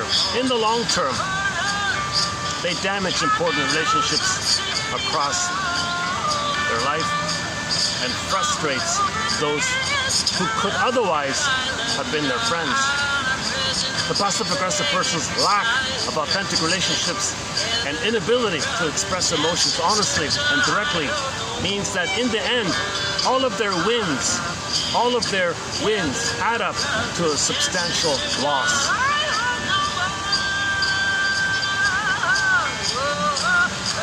The only win is when you get your beingness back. Okay, still looking to merge with somebody and try to create what should have happened in the nursery. It's going to lead to a huge loss, obviously. All you're doing is blowing off steam around the frustration. Passive aggression is distinguished as a pathological and problematic way of life only when it goes beyond a situational response. Maybe the teenager phase may be a separate exception. The issue is when it becomes pervasive across most situations. If passive-aggressive behavior is pervasive across most situations, then that's considered pathological. The classic scenario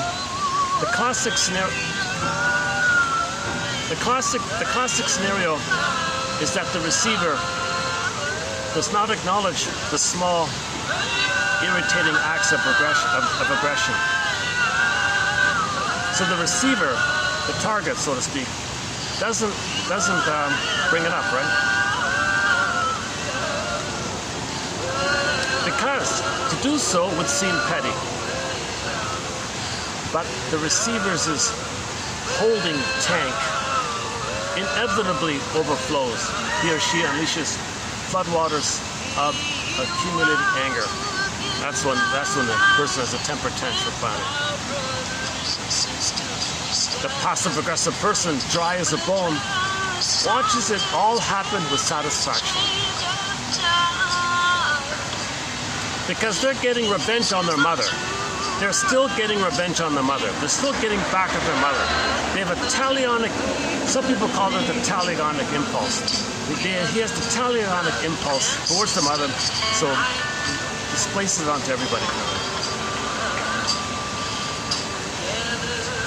Okay, the passive-aggressive people love emails because they don't have to respond to them. There's no face-to-face. So people is like a wall, it's cold, it's rejection, it's detached, mechanical, things like. I've noticed something about email recently. Some people are so passive-aggressive, they don't even want to give you their email. They want you to fill in the comments section on their site or something. And you can't even write directly to their email. It goes to this other thing. So it's really like detached, right? I mean, that's really passive-aggressive to not want to give you your email. How do you write to them? Well, write to the comments box, and you'll get an automated reply. That'll reject you, and you'll be frustrated. That's all I want to do. I'll never let you write to me. And maybe...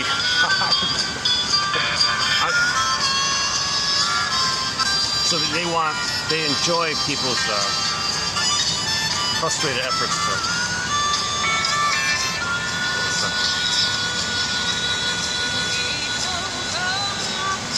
Try this.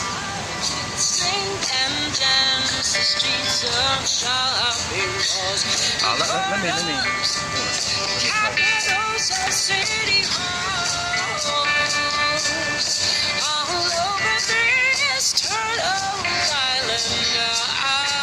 Okay, back to the levels one, the 5 levels. Verbal compliance, so level 1, verbal compliance with delay, foot dragging, dawdling, etc. Postponing. Verbal compliance with behavioral delay. Okay, second level, okay, intentional inefficiency. They comply with the request, but they carry it out in an unacceptable manner. The frustrated requester often ends up doing the task himself and doesn't ask the person to do it again in the future. Okay, the level 3 one, letting a problem escalate.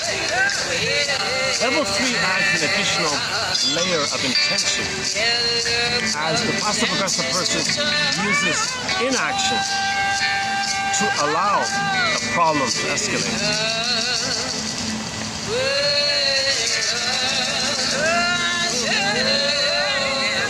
So all of the conditions are set up around indigenous people to let them fail, and these people sit back and let it happen on purpose. Very passive-aggressive behavior. So very aggressive behavior was inflicted on the indigenous people of Turtle Island. 70 million enslaved or murdered and all that. The few kept around are put on reservations, and they're polluting their water and their air, dumping waste around them. They can't fish or hunt anymore. Their babies are pulled away and stolen from them. Okay, their culture is destroyed. They dump alcohol in there. They're creating conditions. They're creating the conditions, and then they're going to sit back and let the problems escalate on purpose, kind of thing. So this is a very passive-aggressive behavior that's being done on indigenous people. And I remember one indigenous woman, an Inuit woman, said to a short seller, "Jesus Christ, what are you doing to us here?" He said, "That's your problem. If we find land, it belongs to us." Principle of discovery. My mother plundered my home, my inner home, my embodiment. I identify with her. I have a mother, I gotta plunder other people's land because my mother plundered my inner land. She gave me emotional poverty, I give you emotional poverty. She didn't care, I don't care. So that's his excuse, that because his mother traumatized him, okay, he's got to be loyal to her. The only way to be loyal to her is to pillage and plunder. Indigenous soul. Some people check out the swans here. Just keep going. I sit here for this is the only spot where I can get the fan. This is the only outdoor working outlet. Let's keep going here. Okay, the level 4 is the famous, okay, that's the mosquito repellent ocean one, the revenge one, and then the self-destruction one I mentioned earlier. So again, the 5 levels: temporary compliance, number 2, intentional inefficiency, number 3, letting a problem escalate. Okay, they think number 4 is the revenge one, and number 5 is the fire with revenge one. I kind of think the other way, it's flipped. 4 and 5 should be flipped, I think.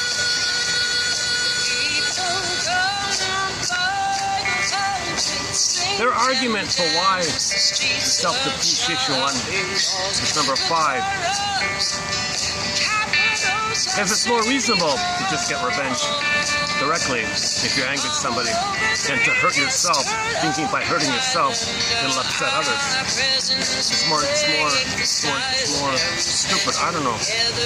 Maybe I think that's what they mean.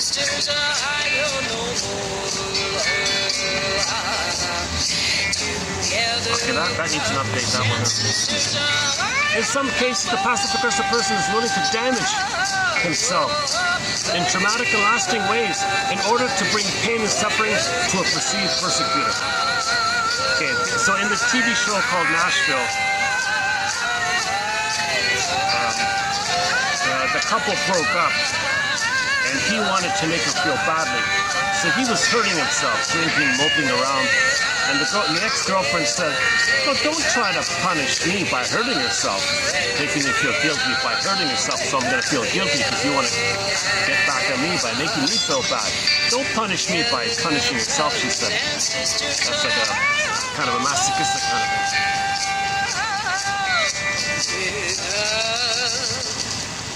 We have one song from that show, Nashville, called "Lives of the Lonely."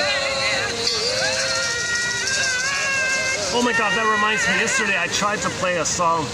I tried to play the theme song to Have Will Travel, a song called The Ballad of Paladin. Paladin, where do you roam? Copyrighted, I had to trim it out. So you'll notice a skip.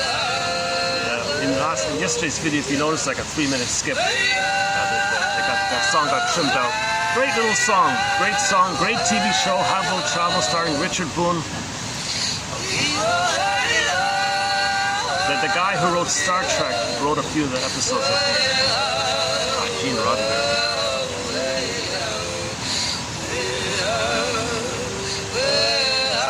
Okay, try that. Here's the one about the mites. Passive aggression exists in many homes as a silent saboteur of healthy feelings of comfort, authenticity, and intimacy among family members. So imagine a home, even in your own home, it should be warm and sweet and safe. No, but if somebody's passive aggressive in the home, it's going to destroy all that. Yet the passive aggressive behavior is kind of like invisible, microscopic mites. They float undetected in the social atmosphere of the home, contaminating the psychological well-being of everyone. No one escapes the infection of passive-aggressive behavior because everyone develops an allergic reaction to it.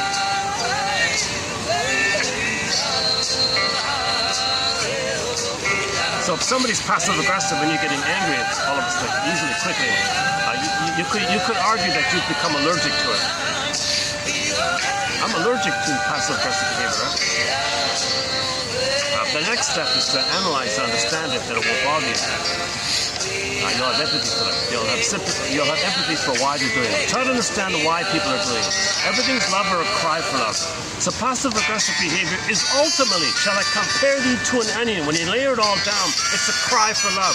It's a cry to get oneness, to resume development. It's a cry for love.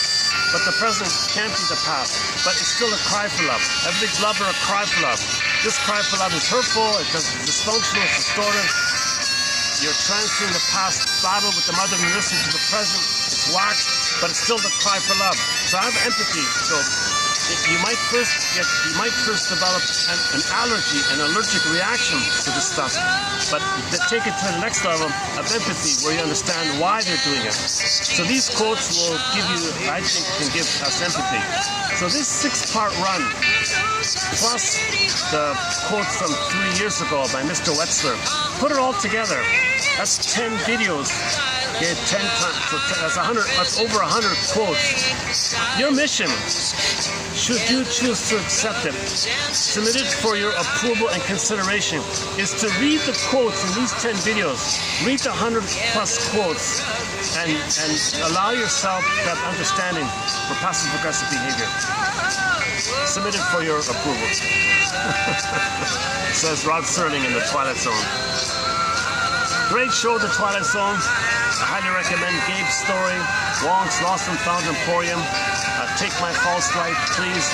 The closing narration to one called One Life Furnished in Early Emotional Poverty, Saturday, and a whole bunch of others.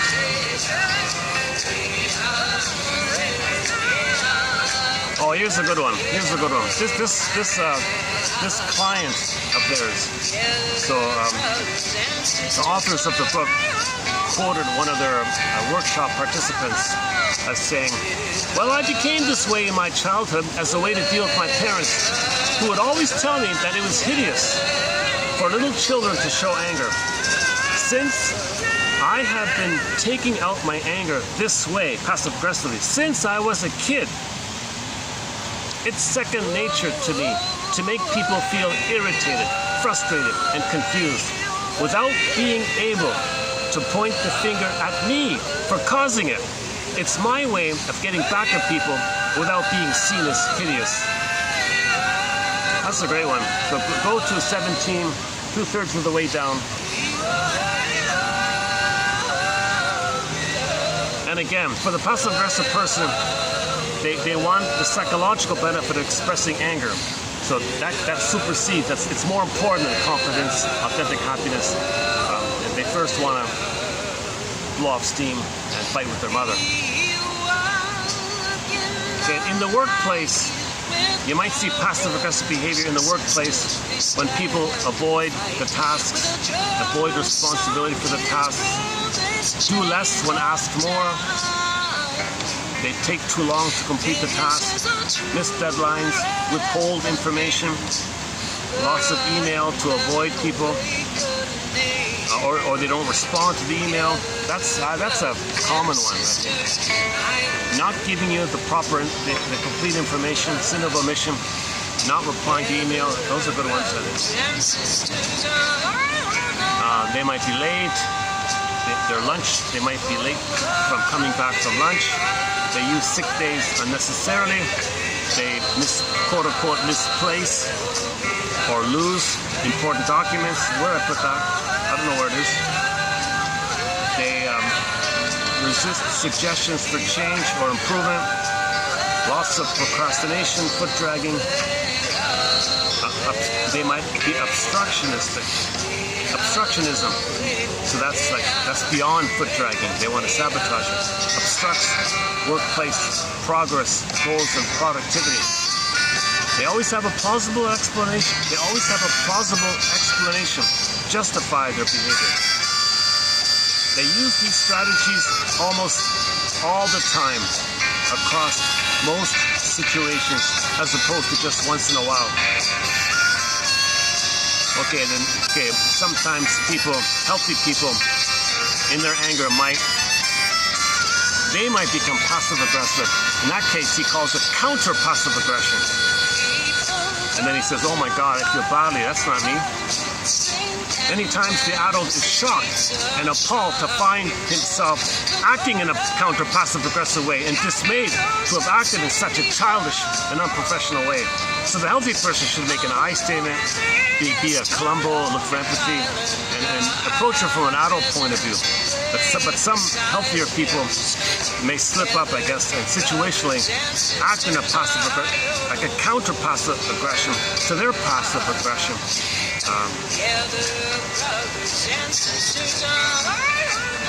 People with passive-aggressive personality rarely see themselves as the source of the problem. Yeah, so this is the psychological water torture analogy. Yes, this analogy is extreme, I admit, we admit, but it serves to demonstrate what happens to targets over time when they are involved in passive-aggressive relationships.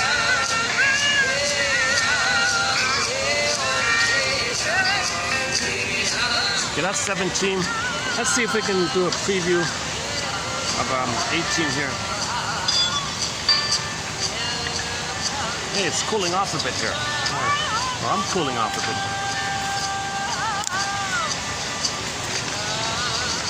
Yeah, okay. That's because the sun's not good. All right.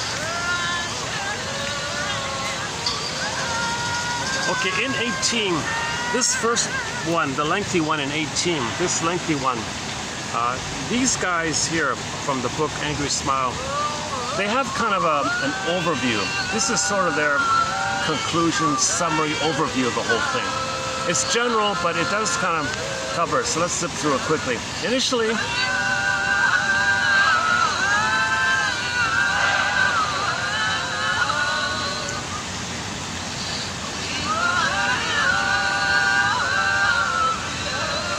should I skip it or leave? Okay, let's just do it. All right. Initially, the target is attracted. Yeah, so why would a person be attracted to a passive-aggressive person? Well, the passive-aggressive person, remember, they overtly, in the front, have a nice smile. They're soft, they're nice, they're pleasant. They don't look aggressive. You don't see their aggression. Their aggression is covert and sneaky. You don't see it. They look nice on the surface. So you feel safe, they look pleasant, they look nice, they're not aggressive, they're not going to hurt you. So a lot of people are drawn to passive-aggressive people. Initially, the target is attracted to a passive-aggressive person because of his or her social skills and non-aggressive manner. A lot of passive-aggressive people are considered, like the 9 on the Enneagram, the peacemaker, the mediator, but in an unhealthy way, not the healthy one. I don't mean the healthy 9, I mean the unhealthy 9. So yeah, on the Enneagram, the passive-aggressive behavior It can be in all types, but it's mostly presented in the unhealthy 9, Enneagram 9. As the relationship experiences a normal amount of frustration, the passive-aggressive individual begins to express anger in an indirect and subtle drip by drip, that's the water torture, drip by drip manner. He may temporarily comply, but then forget, dawdle, procrastinate, so on. The target becomes irritated and confused by the behavior and he may begin to mirror it by becoming counter passive aggressive. However, the adult is unaware of the amount of anger he or she is absorbing and accumulating from the passive aggressive person. Over time, the target's tolerance diminishes. Like a water glass that is filled to the top, the target is psychologically filled and ready to spill over emotionally. The next time the person responds in a passive-aggressive way to the target's reasonable request, the target explodes.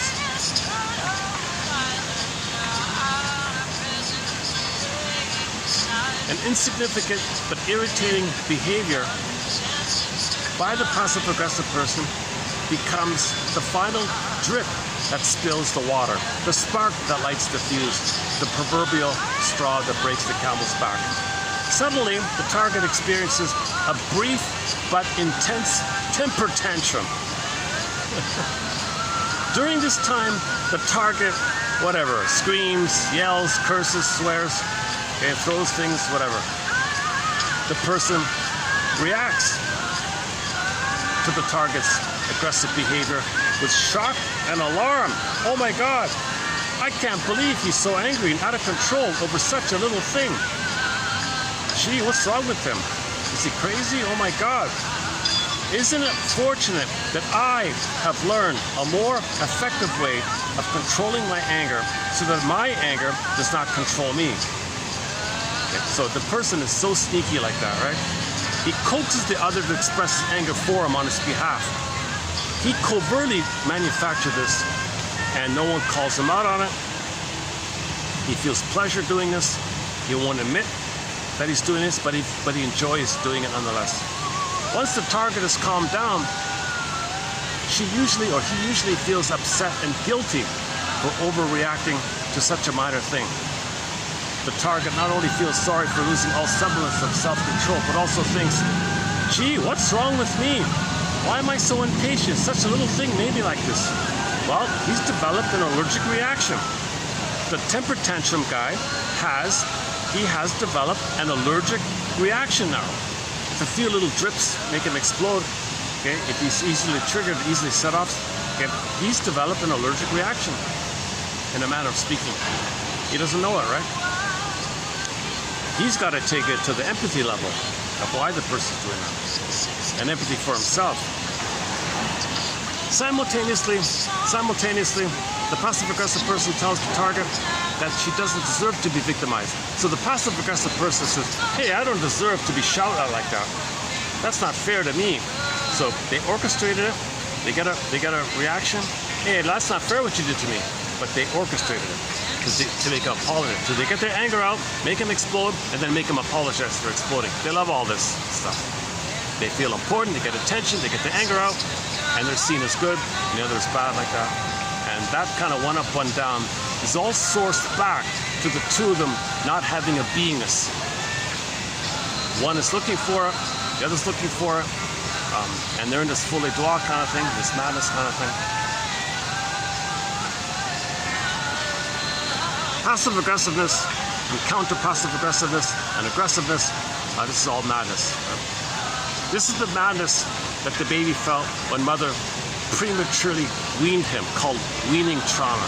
Didn't give him a secure attachment style. Relational trauma, interpersonal trauma. The madness is from there. We source it all back. Babes in Arms. So yesterday's video, yesterday's featured song was Babes in Arms by the classic rock band April Wine, Babes in Arms. So in relationships, Okay, you're going to be triggered. You're going to feel the triggering up feeling of how you felt when you were a baby in your mother's arms. Babes in arms. The song is called Babes in Arms, meaning you were hurt in the nursing time, but it's repressed. Relationships will bring that all up and transit to the present. So in the present, you're feeling the babes in arms thing. So he calls love when you're in love, it's love is babes in arms, he called it. Very, very good line like that. So check out the song Babes in Arms by April Wine. Yeah, I just, okay. He's ranting and raving. He's expressing all the anger and the hard days, cold nights, and denial, sour grapes, how could you do it, betrayal. He discusses all the anger about being traumatized in his mother's arms. Okay. Force feeding, schedule feeding, absent and passive, misatune, malatune, rough handling by the mother. So he's enraged like this. Because remember, relationships in the present trigger the primal relationship in the past. Okay, so something in the present is going to trigger the past because of this innate drive for healing. So now it's going to come up like that. Now you want to process. Now you want to assimilate. Now you want to witness. Now you want to flashlight on it. Now you want to hold a lantern to it. Now you want to take that psychological knowledge as food and eat the radish, eat the fish. Okay. Regard this material coming up to you as the image of the dwarves in Snow White being miners who mine up stuff and mine it up to you. So when you're triggered, something's coming up to you. It's meant to come to your consciousness. That's the mining one. Psychological jewels and gems and gold, psychological gold. So when you're triggered, that's unprocessed trauma coming to your attention. It's opportunity for healing. Psychological gold, emotional gold, healing gold, like a healing gold. If you can recognize that it's gold, if you can accept. So the acceptance idea is the fish, when you assimilate the fish, you eat the fish. So the fisher person catches the fish, throws the fish up in the air, catches the fish in the net, fries the fish, eats the fish. Okay, that's called, you're now going to reclaim and assimilate, psychosynthesize, and reclaim what's yours. It was yours, you lost it, when it went down, you want to bring it up. That's the mind, that's the image of the dwarves. The 7 dwarves are 7 miners. Okay, the reason it's 7, somebody said, because of the 7 energy centers in the body. So that's within us. Those dwarves symbolize the bodily side of us, the energy inside the body of mining up stuff.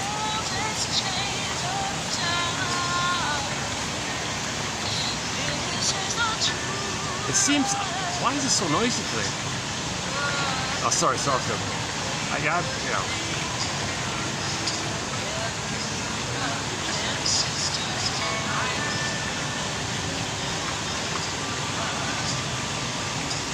one of the first self-help quotes I ever read, one of the very first self-help quotes I ever read is, if you're upset about something, say to yourself, I now downgrade my addictive demand to a preference. So I must, when I complain a little bit, there must be some kind of addictive demand in me that the environment would facilitate my video. And there's interruptions to things, like 40 degrees, too noisy and stuff like that. Can't use the fan. Other spots are taken. So now I'm thinking like, that wasn't a strong expectation. He calls it an addictive demand. Well, what you want to do is put it in its proper place. You had a preference. I have a preference for conditions to facilitate my delivery. I have a preference for that. And for the most part, it is okay.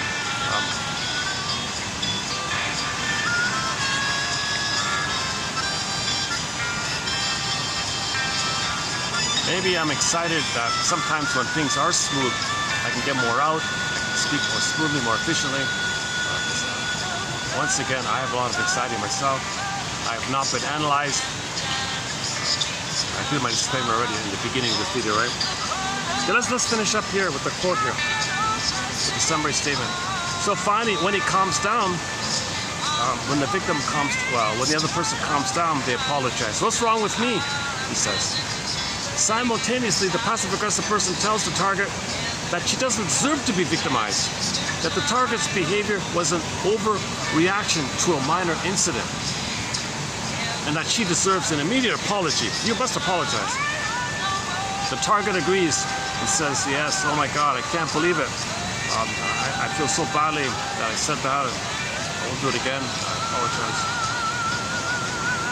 The target apologizes.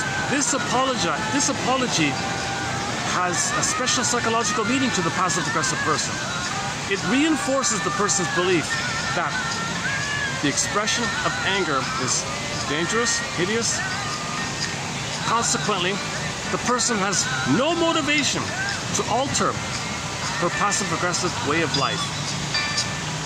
The target continues the emotional roller coaster bond or sadomasochistic bond with the passive-aggressive person until the next temper tantrum occurs. This pattern of behavior will perpetuate itself until the target becomes aware of her accumulated anger and finds appropriate ways of expressing that anger in non-toxic ways. So the target's got to find a way to time out him, do a timeout for himself. Okay, dear passive-aggressive person, I need to do a timeout here because I'm feeling angry inside. I want to process this. So let me do a timeout. Oh, by the way, just one more thing. Maybe you might want to consider the anger that you may be feeling. Maybe a part of you's feeling angry.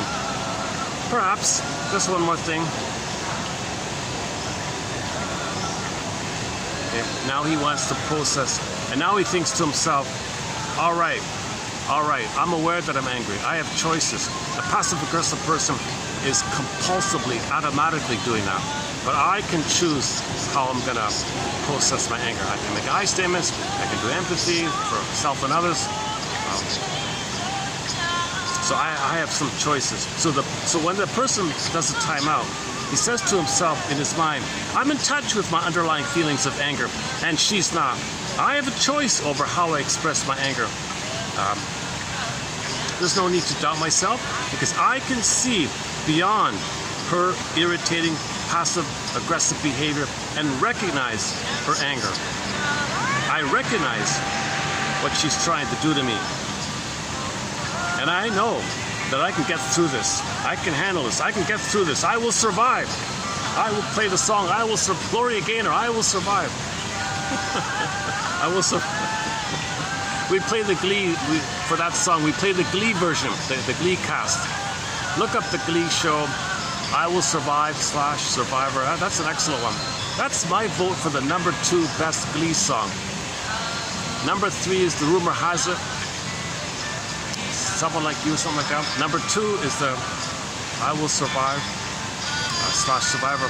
Number 1, in my personal opinion, is More Than a Feeling.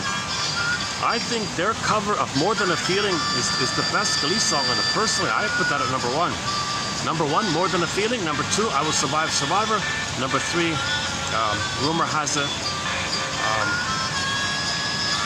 I forgot the second part of number 3. Okay, so now, so the target might say, dear passive-aggressive, okay, dear friend, I'm noticing I'm becoming a little upset here, and I need to pause and try to understand why I'm feeling angry. I gotta back off here because I'm feeling angry. I need to withdraw here. So yeah, I'll do a timeout here. Oh, just one more thing. Perhaps this is something you need to think about too. That's the Columbo one, right? Okay, another version is, another Columbo thing is to say, I have a thought. So the target might say to the passive-aggressive person, I have a thought. I have a thought about why you didn't follow through.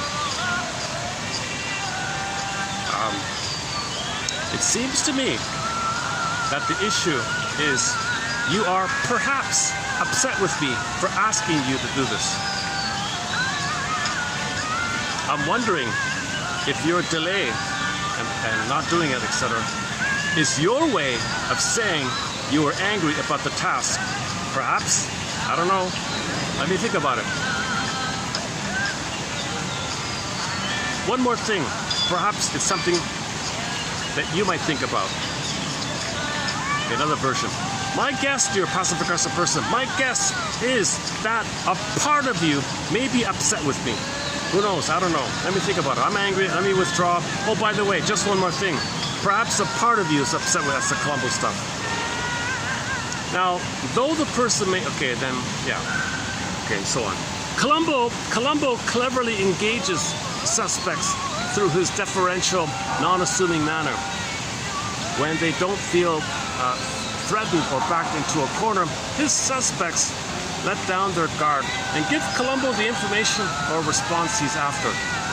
The same approach tends to work with passive-aggressive persons.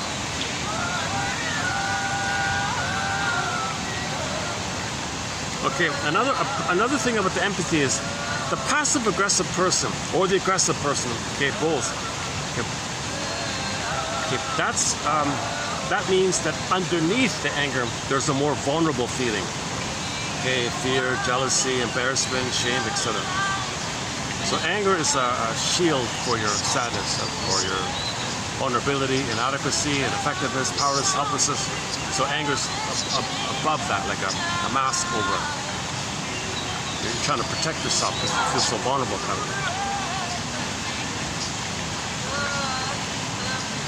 Or you can think of it in terms of that your needs as a child were not met. That's coming up, and that's why you're angry. Your old childhood needs were not met, and that memory is coming up, and then you're angry.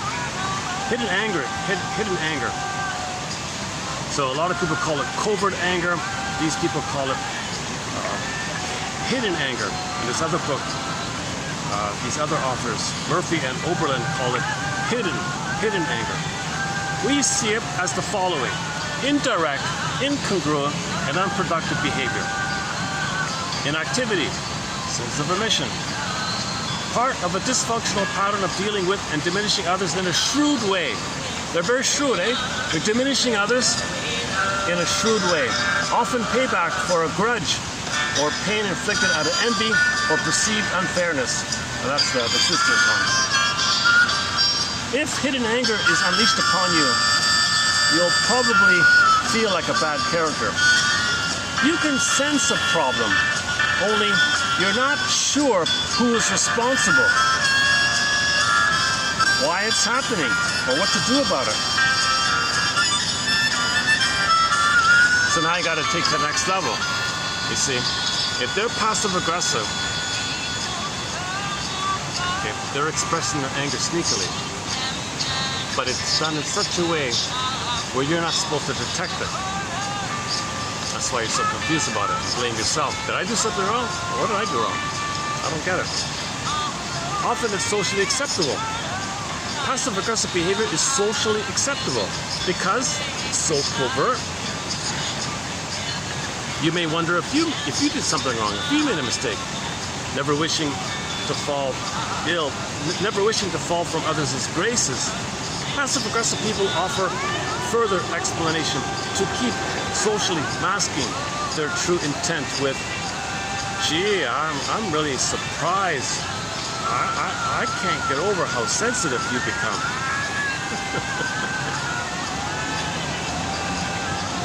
Okay, that's 18. Oops, that's 18. Should we run through 19?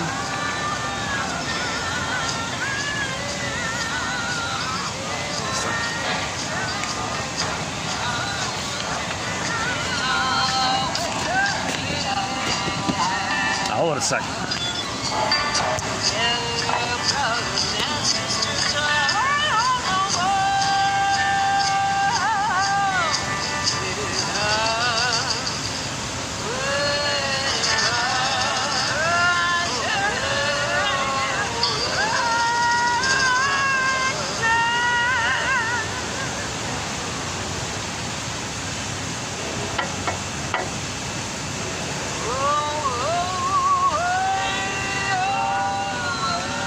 You know, I once did a video with Steve Perry's song, Friends of Mine, in the background. I played it a few times. That whole 20 minutes or 30 minutes had to be trimmed out, the whole thing. I lost 30 minutes because I played a copyrighted song. Hopefully this won't happen in this case. It's my first time playing this song. But if you noticed, a 2-hour cutout, it's because this song's copyrighted. Hopefully that's not the case.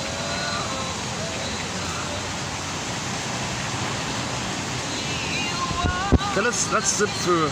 Let's just at least do a skim through a 3019 here.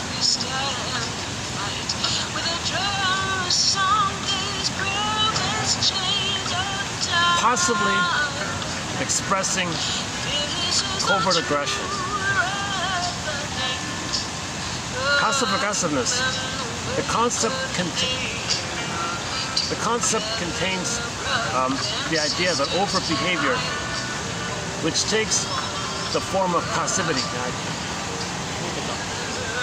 My phone can't really adjust to the lighting.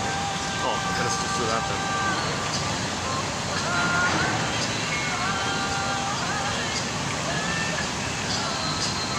The concept contains the idea that overt behavior,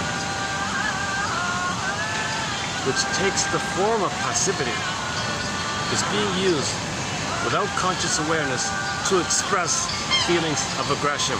This multi-level conception suggests that behavior is not to be taken at face value. It can express unconscious needs, and it can do so without the clients recognizing the meaning of the behavior. Yeah, so if a person's really sweet and nice and all that, don't take it at face value, because they'll covertly not cooperate. There's a self-help book entitled, as an antidote, Don't Be Nice, Be Real. Don't be nice, be real.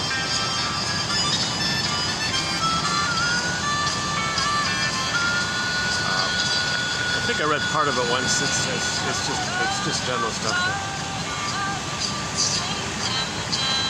You know, it's funny. This morning, I was starting to read. I was starting to skim a book about passive aggressors, and I was feeling frustrated and annoyed reading it. I thought to myself, "Oh my God, this author is extremely passive aggressive in her writing," because I'm feeling little digs and annoyances by the vagueness and the innuendo and the glittering generalities and the repetitions and the dawdling and the lingering and the dawdling. And I was starting to feel frustrated by this author, who's supposedly an expert on passive aggressive behavior. And I had a temper tantrum, and I clicked the X, close this book, get rid of this book.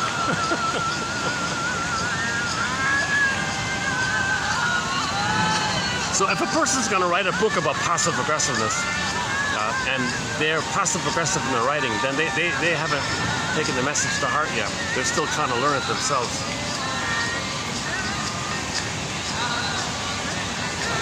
The frustration. Okay, so this is all sourced to the basic idea that the baby's dependent. The baby's dependent. In a passive-aggressive personality, the frustration of dependency is accompanied by parenting, which is so threatening that the child doesn't dare to express feelings directly. The threat may be due to harsh, demanding parental attitudes. If a mother slaps the child for being angry, that'll do it. That child's going to become passive aggressive. Any mother spanks the child, or how dare you be angry, smacks, okay, that child's going to become passive aggressive. And the father's not around to protect the baby from this, right? The father's not around to protect the baby from the abuse of the mother. The threat may be due to harsh, demanding parental attitudes, or maybe the baby just thinks everything's so tenuous that if he were to express anger, he feels too much, it'd be too noxious for him. Expression is inhibited. But the feeling remains sufficiently compelling that its expression is sought through alternative channels. So passive aggressiveness is considered an alternative channel. Okay, like the howling man. Howling man went in, door opens, goes out to the side. So prejudice is passive aggressive. expressing your anger covertly at your mother onto someone else. Prejudice is passive aggressive. It's aggressive and passive aggressive. You got two in, you got both, two in one.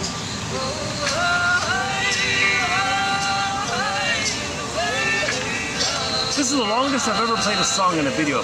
I've never played a song straight through. Look at that, eh?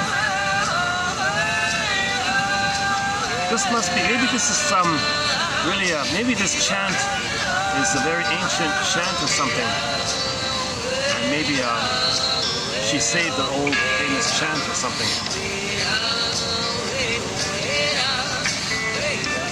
So music is soothing, right? Because it reminds you of the time when you were slightly rocking in the uterus, the rhythm in the uterus, okay? In the uterus, mother's heartbeat, that's the drums you're hearing. It's the pulsating of the chord. There's the basses, the bass line in there. That's the rhythm section. And the melody, harmonica melody, chant melody, that's the blood flow. So music reminds you of the Garden of Eden. In the Garden of Eden, music was mother. Says Grassi.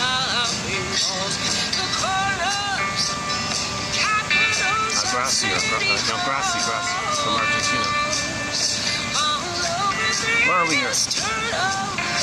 The child is unlikely to be able to tell a parent to stop being overly demanding, but he or she may be able to stutter. So here it starts. The child is going to stutter now. Wet the bed. Eat poorly. Without drawing an excessively punitive response, the child is thus likely to get a good deal more attention, negative though it may be, and will also cause the parents to suffer. Now the parents suffer. The child's getting his anger out through the eating problem, okay, the bedwetting problem, the speaking, stuttering problem, the learning problem, these little other kind of things. The parents are going to be frustrated. Look at that, eh?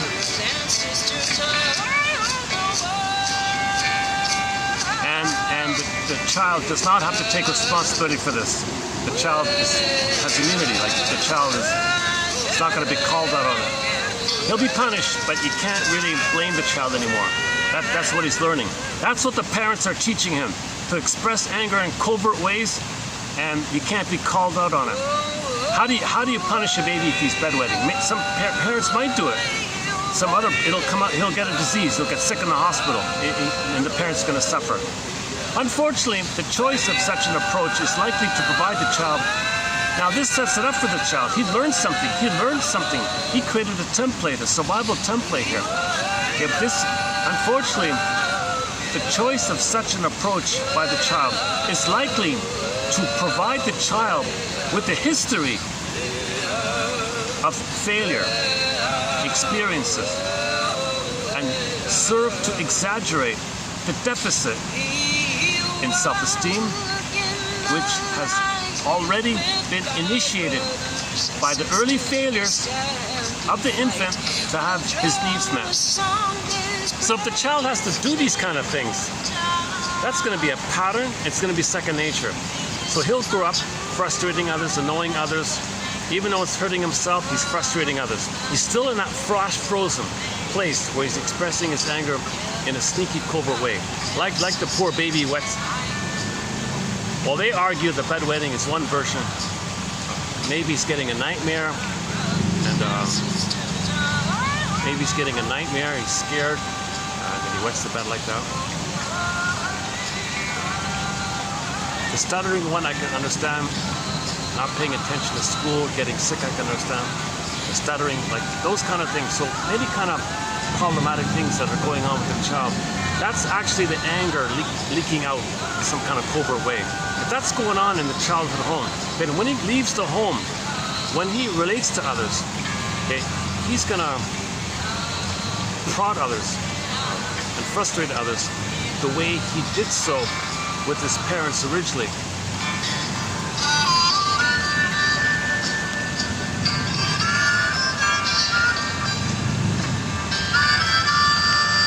Passive-aggressive personality indirectly demands of others, either socially or at work. The resistance, which is thought to be aggression in disguise, takes the form of thoroughgoing stubbornness and ineffectuality. They are habitually late for appointments, do not return phone calls, do not return emails, forget, procrastinate. This persistent behavior usually provokes further problems, such as marital discord, and not being offered promotions. The dawdling of the passive-aggressive personalities can be considered a hostile way of controlling others without assuming responsibility for their anger. The central theme seems to be a sneaky, covert resistance to authority or the demand to perform effectively. Often, this takes the form of dawdling, forgetfulness, etc. Now, we wonder whether this is not the final common pathway of many conflicted states in which the person wishes to behave aggressively and is blocked from doing so, either by external circumstances or by internal inhibition. So the final outlet is passive aggressiveness. So the child gets sick and all that, and stutters and all that, and bedwets and all that, and eats poorly and all that. That's the sign of it. That's the seeds of it all. That's the seeds of it all. That's the imprint of it all. Then he's going to go through life doing these covert things, like bedwetting, I guess. It's a kind of a covert thing. You can't blame him for that, right? I mean, the parent shouldn't shout at him for that. Jesus Christ. If he does, it's just going to be covert in some more covert way. If the parent shouts at the little, I don't know, 4-year-old for bedwetting or something, that child's just going to find a more sneaky way to get out of his anger. He might become Iago. Yeah, Iago might be an example of that. Iago's the guy who covertly spreads rumors around against others. Spreading rumors, creating rumors is a very passive, hostile thing to do. Now he's making everyone else angry. So if the parents are like that, he might even become Iago, right? Iago's the guy who sneakily, behind the scenes, through different channels, hidden ways, spreads rumors, but you can't call him up. You can't call him out on it. It's got these very layers like that.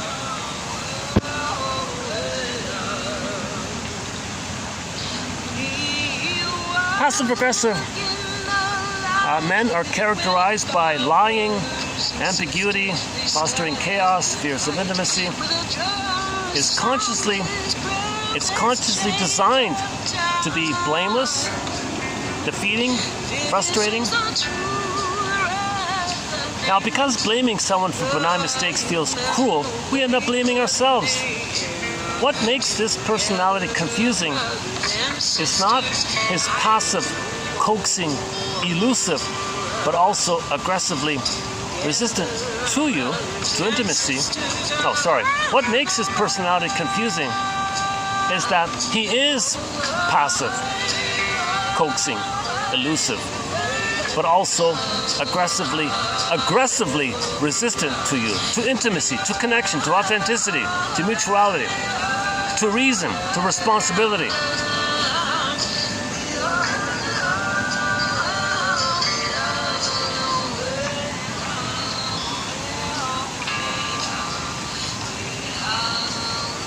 Was that the 6th? Hang on a second.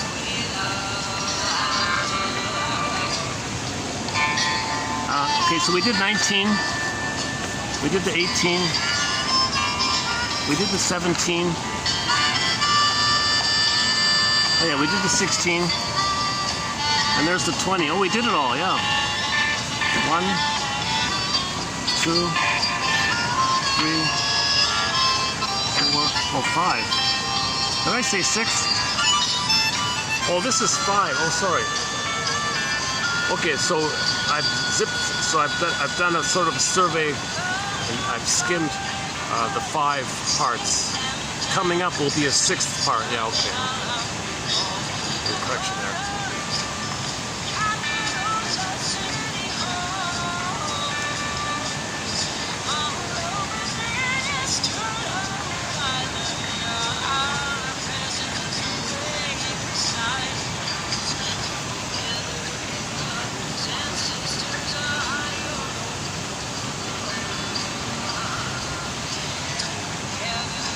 Let's play yesterday's song, Babes in Arms, for the sir. Okay, thank you very much. Pura Fe, I don't know more. I'm not sure that I didn't look up the lyrics there. But let's play the April Wine song.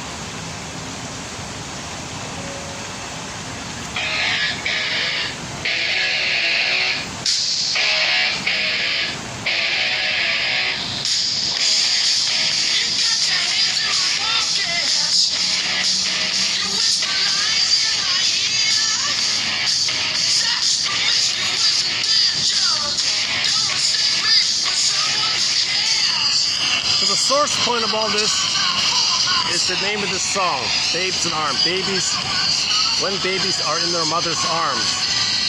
Okay, mothers are holding the baby smoothly, rough handling the baby, misattuned, malattuned. During that time, he's enraged. Mother says, you cannot be enraged. Now what? He's got to find some sneaky, intuitive way to get his anger out. The body can only hold the anger within for so long. The message of that Twilight Zone Howling Man episode. It's got to leak out sideways. So when the door opens in the Howling Man and the guy escapes on the side, that's what we're talking about. So the image of what we're talking about is Howling Man. The anger goes in. No body can hold endless, continuous aggression of your mother on your body like that.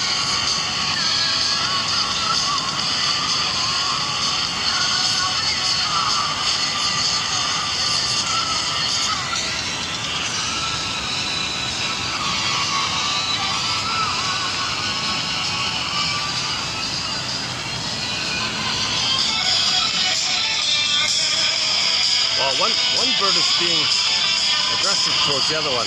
I wonder if the first bird initiated by being passive.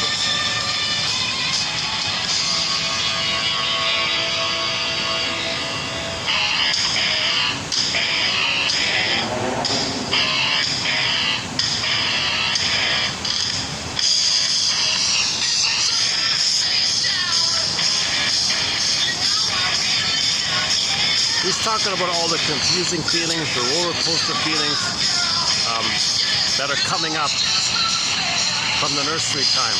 Mother, you're making me so angry. I don't need you. Yes, I need you. No, I don't need you. Your hard days, cold nights. I reject you. I don't need you. I do need you. I need you. No, I don't need you. I hate you. You're so cruel. But I need you. This kind of back and forth frustration is buried. In the relationships in general, it's going to trigger that up, and these lyrics are sort of about that. So, love is feeling now triggered up all the conflicting emotions, unmet needs, and anger of when you were a baby in your mother's arms. Babes in Arms, the name of the song.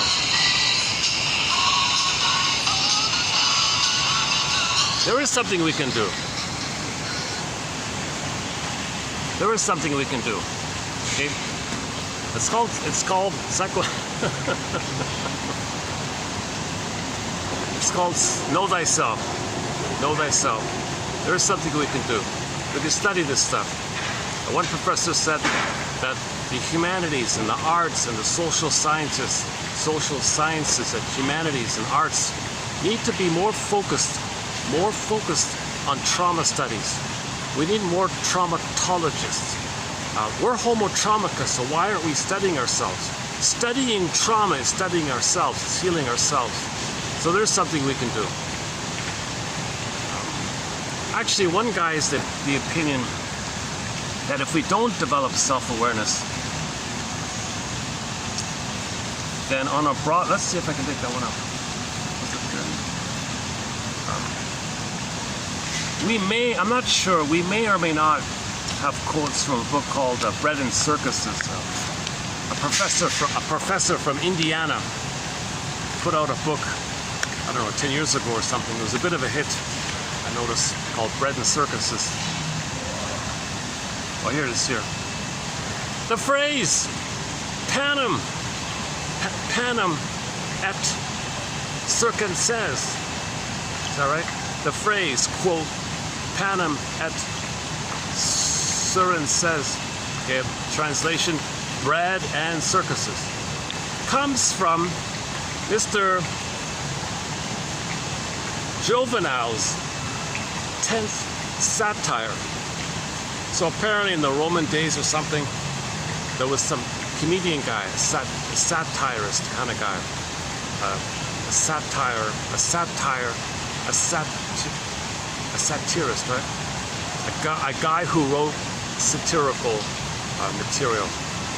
This guy wrote a bunch of satires on the system, on everything, I guess. His 10th one, in his 10th satire, he used the phrase bread and circuses. Now this author here from Indiana says, he asks the question around the idea of history repeating itself. His question is, are we repeating history? Do we make history repeat itself by imitating old models? Okay, then he says, the shade of Rome looms up to suggest the fate of societies that fail to elevate the masses to something better than bread and circuses. So he seems to say that if all we're doing is bread and circuses, okay, degrading bread and circus, degrading pain, okay, the top are decadent, entertain them, give them sports and give them coliseums and bread and circuses, give them entertainments, whatever, give them mind-numbing things, distracting things, bread and circuses. He says the more you do that, you're moving a little bit in the direction of how the 20% is being passive-aggressive towards the 80%. Now the 80% is gonna blow over, right? So the 20% says, no, wait a minute. We can keep it this way. All we got to do is give them bread and circuses. No, you're just delaying it. You're stretching it out, kind of thing. It's still gonna blow over, kind of thing. No, just give them more better bread, better circuses. I don't know, maybe like that. So he says that what we need to do is elevate the people to something better than this stuff, better than mindless reality, garbage, garbage TV. Most of what you see when you turn the channel is just rubbish, right? Just meant to be like a circus of garbage or something. Just distract you. Maybe something will hook you. You'll get addicted. Okay, there you go. There's your circus. So, I think what he's implying is, know thyself. Know thyself.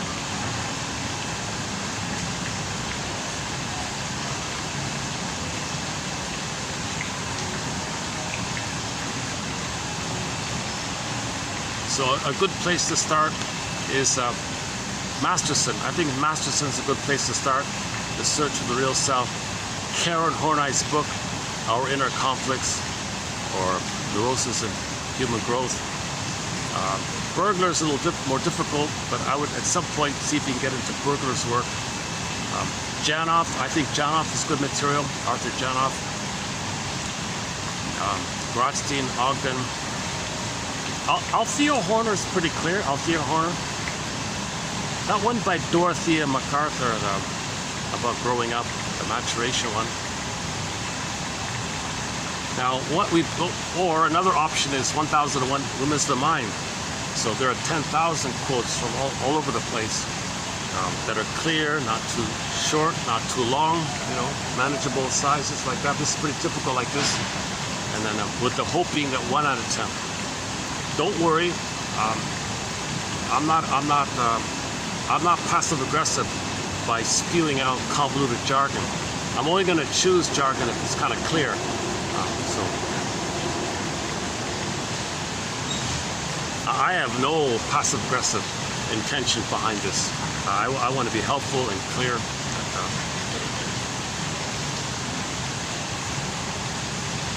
Now, it's kind of a numbers game, right? Like a musician putting out a CD, you don't know what's going to click with others. So So typically in one CD of 10 songs, there might be one song that you like. So hopefully there'll be one quote that you like. So we post 10 on average. That's the idea. So I think this is a great resource. In one place, in one file, you've got the clearest, best, most illuminating, clearest quotes from this psychoanalysis. All that means is know thyself. Psychoanalysis, that fancy term, just means know yourself. Consider the premise that your past influences your life. That's it. Do you accept that premise that your past creates deep memories, patterns, imprints, trauma, unprocessed? We repeat to get a better outcome. Baby had needs, they were unmet. That's a pain. Because the pain, we recreate. The pain makes us recreate because we still think in the past we want to get out of the pain. So we learn something. We have repetition, compulsion, record pattern. Can you see yourself playing the record in the situation? Can you catch yourself in a live example of the here and now addition of the pattern which you learned in the past? Can you make that link? The famous 3 points. Pattern, when it began, and a here and now example. So we study repetition compulsion, the key one, symbolic acting out or transference acting out. Okay, like you didn't get mother's love, so you now have the neurotic need for symbolic love. Ice cream is not mother's sweetness, but you're looking for mother's sweetness, but you're not in the nursery. So how do you search for mother's sweetness? Well, you find something that you can maybe associate to it, or represent it, or symbolize it, or imagine it to be. You're desperate, so you're grasping at straws kind of thing. Could that be mother? Yeah, grasping at. Actually, that one about grasping. We have one about grasping at. Hang on a second. Do we have it here? When a drowning man is grasping at straws, is he making mistakes? So when a person reaches for the beer bottle or the wine bottle, thinking it's mother's sweet breast milk, is he making a mistake? He's grasping. He's starving. He never got mother's love. He's searching for mother's love. It's just a provocative question, I thought. I'm not sure who it's posted as unknown there.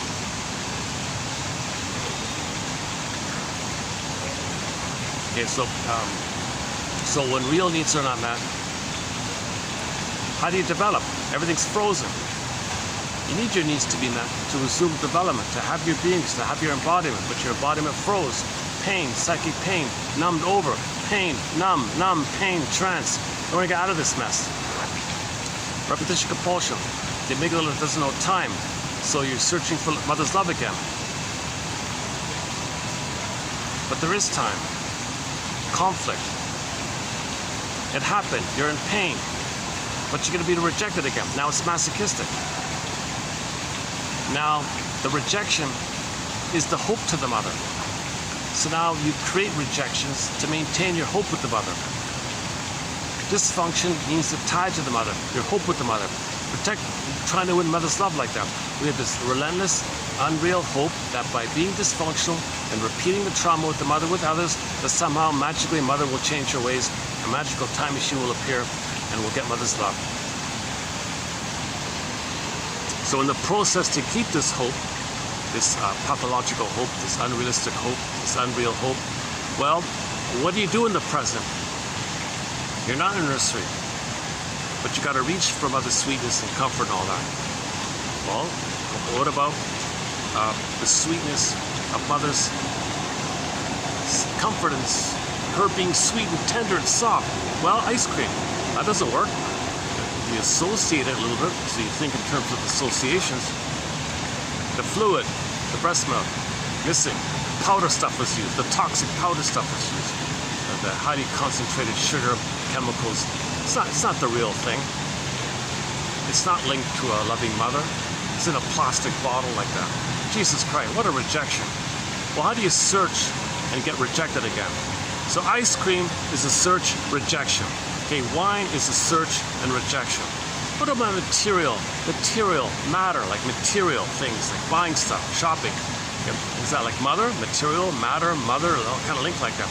Well, if I get stuff, is that like getting mother? No, rejection. You search for symbolic, like money and material, matter, materialism. So is that motherism? Like, no, that's not the mother. Rejection. So you symbolically search for mother, reject it. Okay, go to the slot machine, put your hope in, feel the allurement. Okay, blinking lights, allurement, blinking lights, enticement, promising, click, click, click, put your hope in. Okay, that's familiar. That's familiar. The word familiar, the first part of the word familiar, okay, you take the first part, familial, family. The second part, liar. Mother lied to me, she betrayed me, but it's familiar. It's family, it's familial. She lied to me, it's familiar. So you maintain that familiar hope that one day mother will change her ways. One day mother will apologize, magical time machine will appear, she'll apologize, give you the love that you wanted. You have this hope to get that love because the amygdala doesn't know time. The amygdala is driving you. It's a puppet master. It's a trance. All time is that time. It's like a hypnosis trance. It's a template, traumatic script that you're going by all the time. The prototype is there. The memory is there. The imprint is there. The seared and imprint is there. That's how you survive, and you want a better outcome for it. Okay, we want to pick the threads of a traumatic script and use those threads to weave a new, healthier script. Actually, that quote comes from Menninger, the guy who coined the phrase passive aggressiveness. They're brothers, right? One did the other.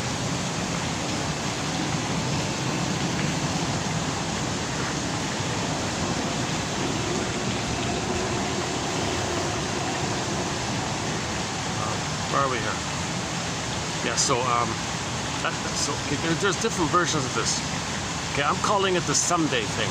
Someday soon. Okay, play the song. I can't play Pavlov's dog, Dean from Subway Soup, but there's a line in there. Someday soon, someday soon, someday. It reminds me of the Saturday Twilight Zones. They have in the Saturday episode.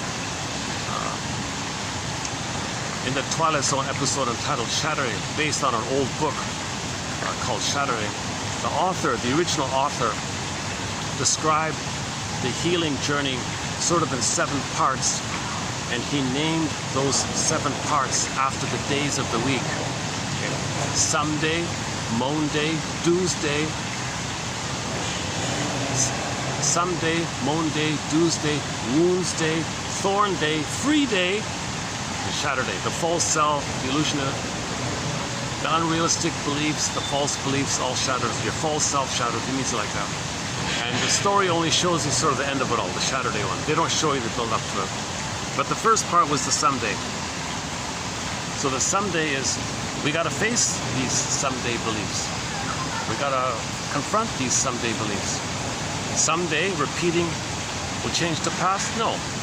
We repeat to know the past so we can mourn it, identify it, feel it, and be free from it. We only repeat, we mainly repeat in an attempt to remember. If we don't remember, we keep repeating. Some people say, well, I don't want to remember, so just repeat.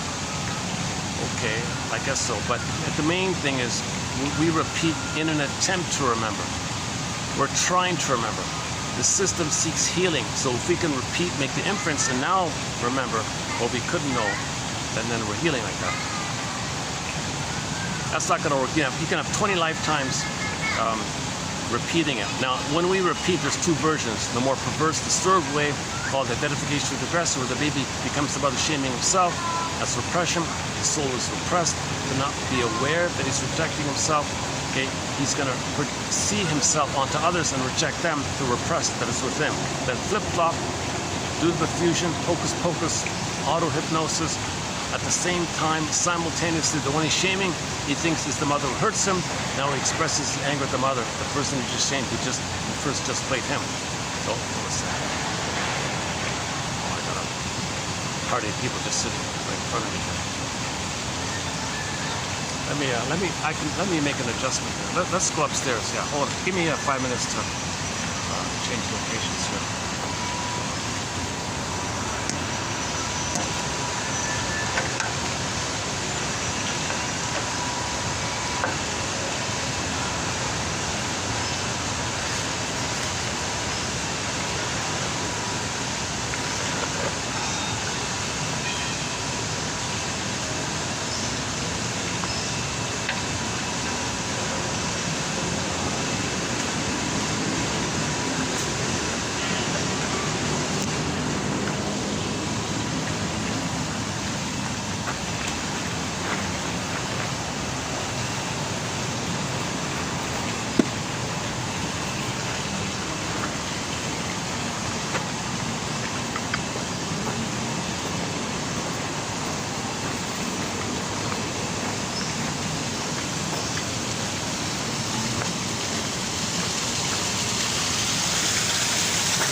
Okay, let's just quickly finish that one up.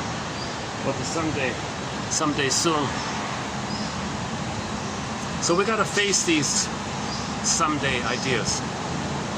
The someday, if we repeat now, okay, again, when we repeat, the more perverse way, due to more severe trauma, is that we identify with the aggressor and shame ourselves.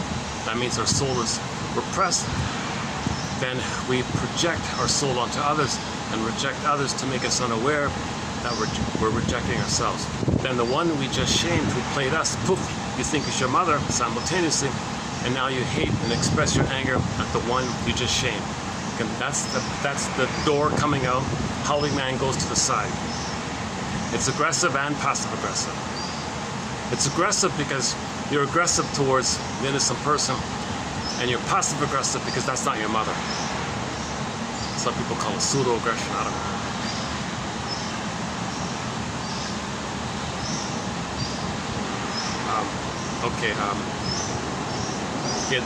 In the last video, I ran through identification of the aggressor, famously known as the Faustian bargain, the Faustian pact, the Faust complex, Faustian deal like that. Or the baby gets some identity, he feels important, he shames himself. Instead of being the passive victim of his mother, I'll do it, mother, at least I did something. He pays a huge price, that's too painful. Howling man inside, awoo. So he's got to think someone else is him, to which he can simultaneously think there's his mother, the mother, then he takes his anger out on the mother, the one he's ashamed. That's wacky stuff. But again, the anger's got to come out somehow. That's one of the messages of the Howling Man story. You can't keep it in. So he always escapes, comes back in, escapes, comes back in, kind of a pattern like that. The more, quote-unquote, more benign way is just to play yourself. That's because you can play yourself. You can still hold on to yourself. Yes, it's childish. Yes, it's wounded. But you were rejected during a time of when you need support, so you can know yourself. The rapprochement phase between 18 months and 36 months. So you might always feel guilty. You're the pleaser. You're the clinger. You're the caretaker. Mother no one was around to support your autonomy and your interests, and so you can fully individuate. You sort of separate it. You sort of differentiate it. You're sort of halfway there in that middle phase. So you expect others to reject you. You might even coax others to reject you, to replay how your parents rejected you during that time. You can do this again and again and again. So this is self-defeating behavior, but you're not hurting others.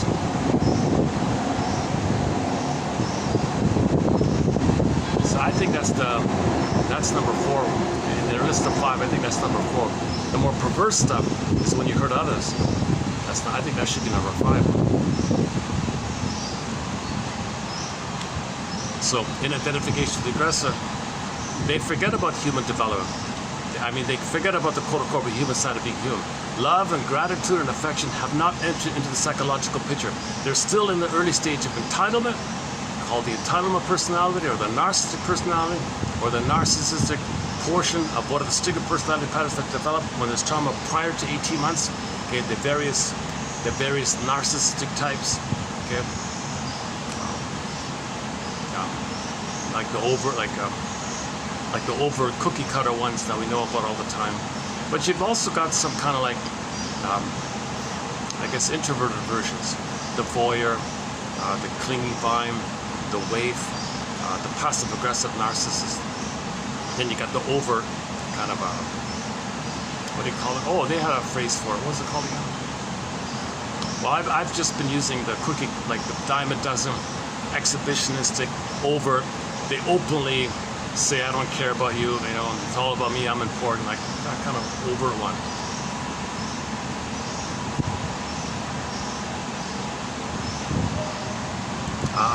A branch of that is the Don Juan syndrome, or the female, the Donna Juana syndrome.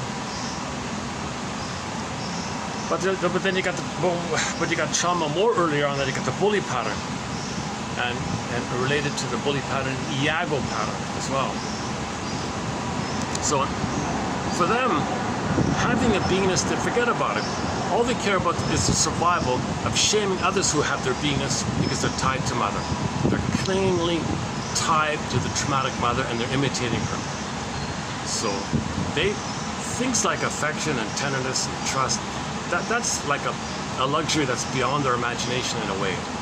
They're just in survival mode, they think. Okay. The baby nursing, it's like a jungle for him. If the mother hurts him in the nursing, babe's in arms. The mother hurts him with the mallet tool and missile tool and rough hand. He thinks there's a wild jungle in there. He thinks it's a survival thing. From the baby's point of view, if mother's hurting him, it's a survival issue. Stamp, imprint. He goes to life with jungle slogans, survival slogans, either or thinking, oppositional thinking. My greed or your greed thinking. This kind of primitive, quote unquote, primitive jungle ideas. That's a sign of that. So they don't bother with trust and affection and gratitude and empathy and understanding for others. They're still in battle with the mother hurting them, and they're still trying to survive with the frustrating mother. They can't relax into love. They're in survival mode. They're still in the amygdala place. Their amygdala might even enlarge to flood with more cortisol. Now they have EAS, enlarged amygdala syndrome. Go to the comedy film on YouTube, Bob and his enlarged amygdala, for a bit about that. Now the clingers and the pleasers, post 18 months, they're sort of halfway there. They're still on the developmental track. They can make I statements. They can free associate. They can have some gratitude and empathy and care for others. They're still kind of in a childlike mode of wanting to please others and save others to resume development. Singers don't bother with that. They find proxies to play that for them and shame them the way they've shamed them. So they're more aggressive like that. So of course the stingers are much more aggressive, but you can have in the stingers you can have the overt aggressive and the passive aggressive. They can still be stingers like that.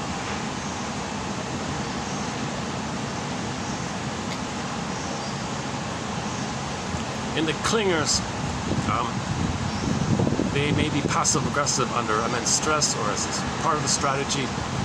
The clingers are kind of caught in between how to make an I statement, being passive aggressive, and maybe sometimes they're aggressive. It's a little more mixed up there, I think. No, generally they're not aggressive, right? So they're either going to be passive aggressive or assertive, maybe in those two areas. But the stingers will be overly aggressive or passive aggressive. Yeah, okay, maybe like that. Okay, so that's number one. By playing the record again and again. So every neurotic is a music enthusiast, but he only has one record, which he carries with him everywhere he goes, a 45 record. Every time he sees it, a couple came on here.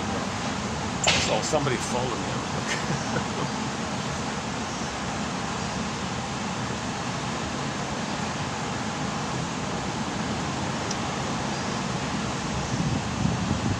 Oh, thank God, there's a breeze here now. Oh, I can hold out here for a bit. Why is there no lighting today? What's going on with the lighting?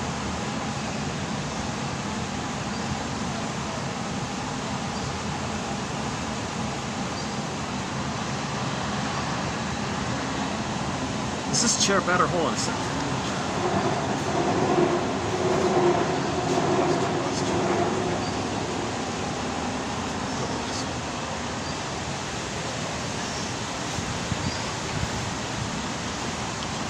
Is that better? Not really, a little bit. Let's try this for a bit. Where are we here? Okay, so the someday thing. So one of the someday versions, or one aspect of the someday fantasies, is that if we repeat either more perversely or more benignly, okay, the record. Every neurotic is a music enthusiast, but he only has one record. That's the problem. He only has one tune, one record. This Cry for Love. Cry for Love, mother said no. He carries this memory, this record, grooved in, imprinted in, seared in, pressed in on the 45 in the brain, like I create a plastic record to represent it, a symbol of it. So the metaphor is the 45 record. He's only got one 45. Those 45s only have one song, remember? Side B is the same song as side A, or there are no grooves on side B. He carries this tune, this one song, called the Cry for Love.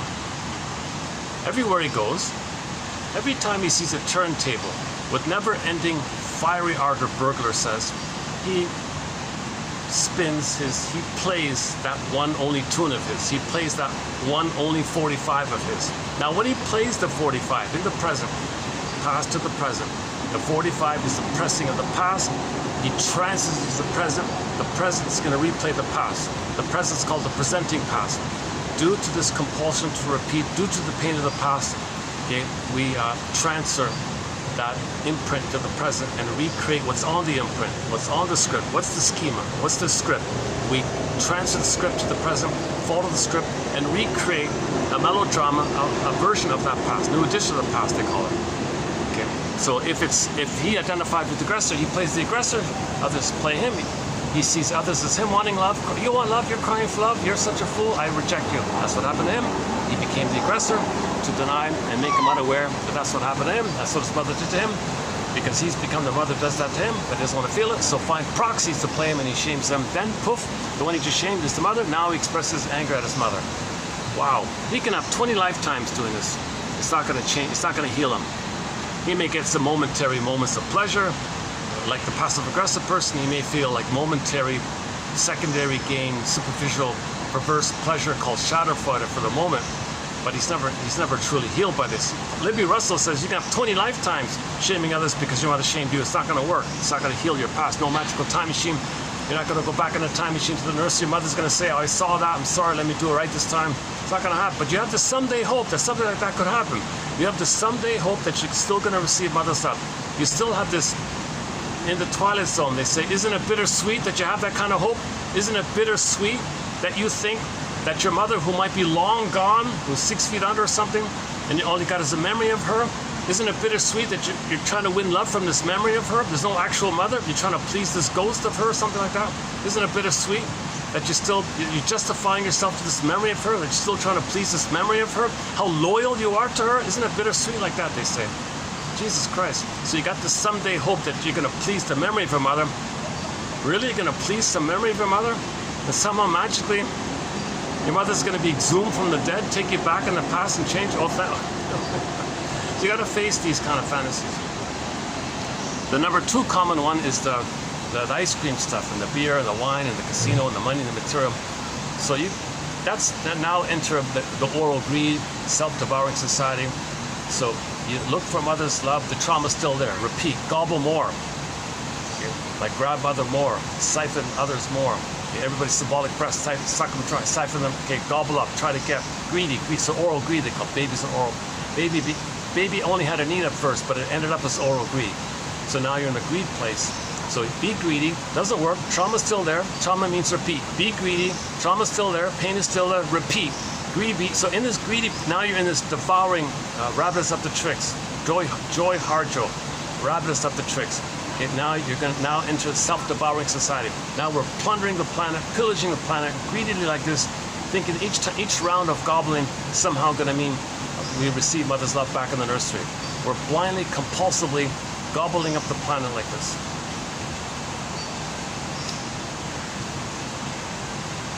So no matter how many rounds of gobbling you do, the trauma's still there. Gobble again, trauma's still there.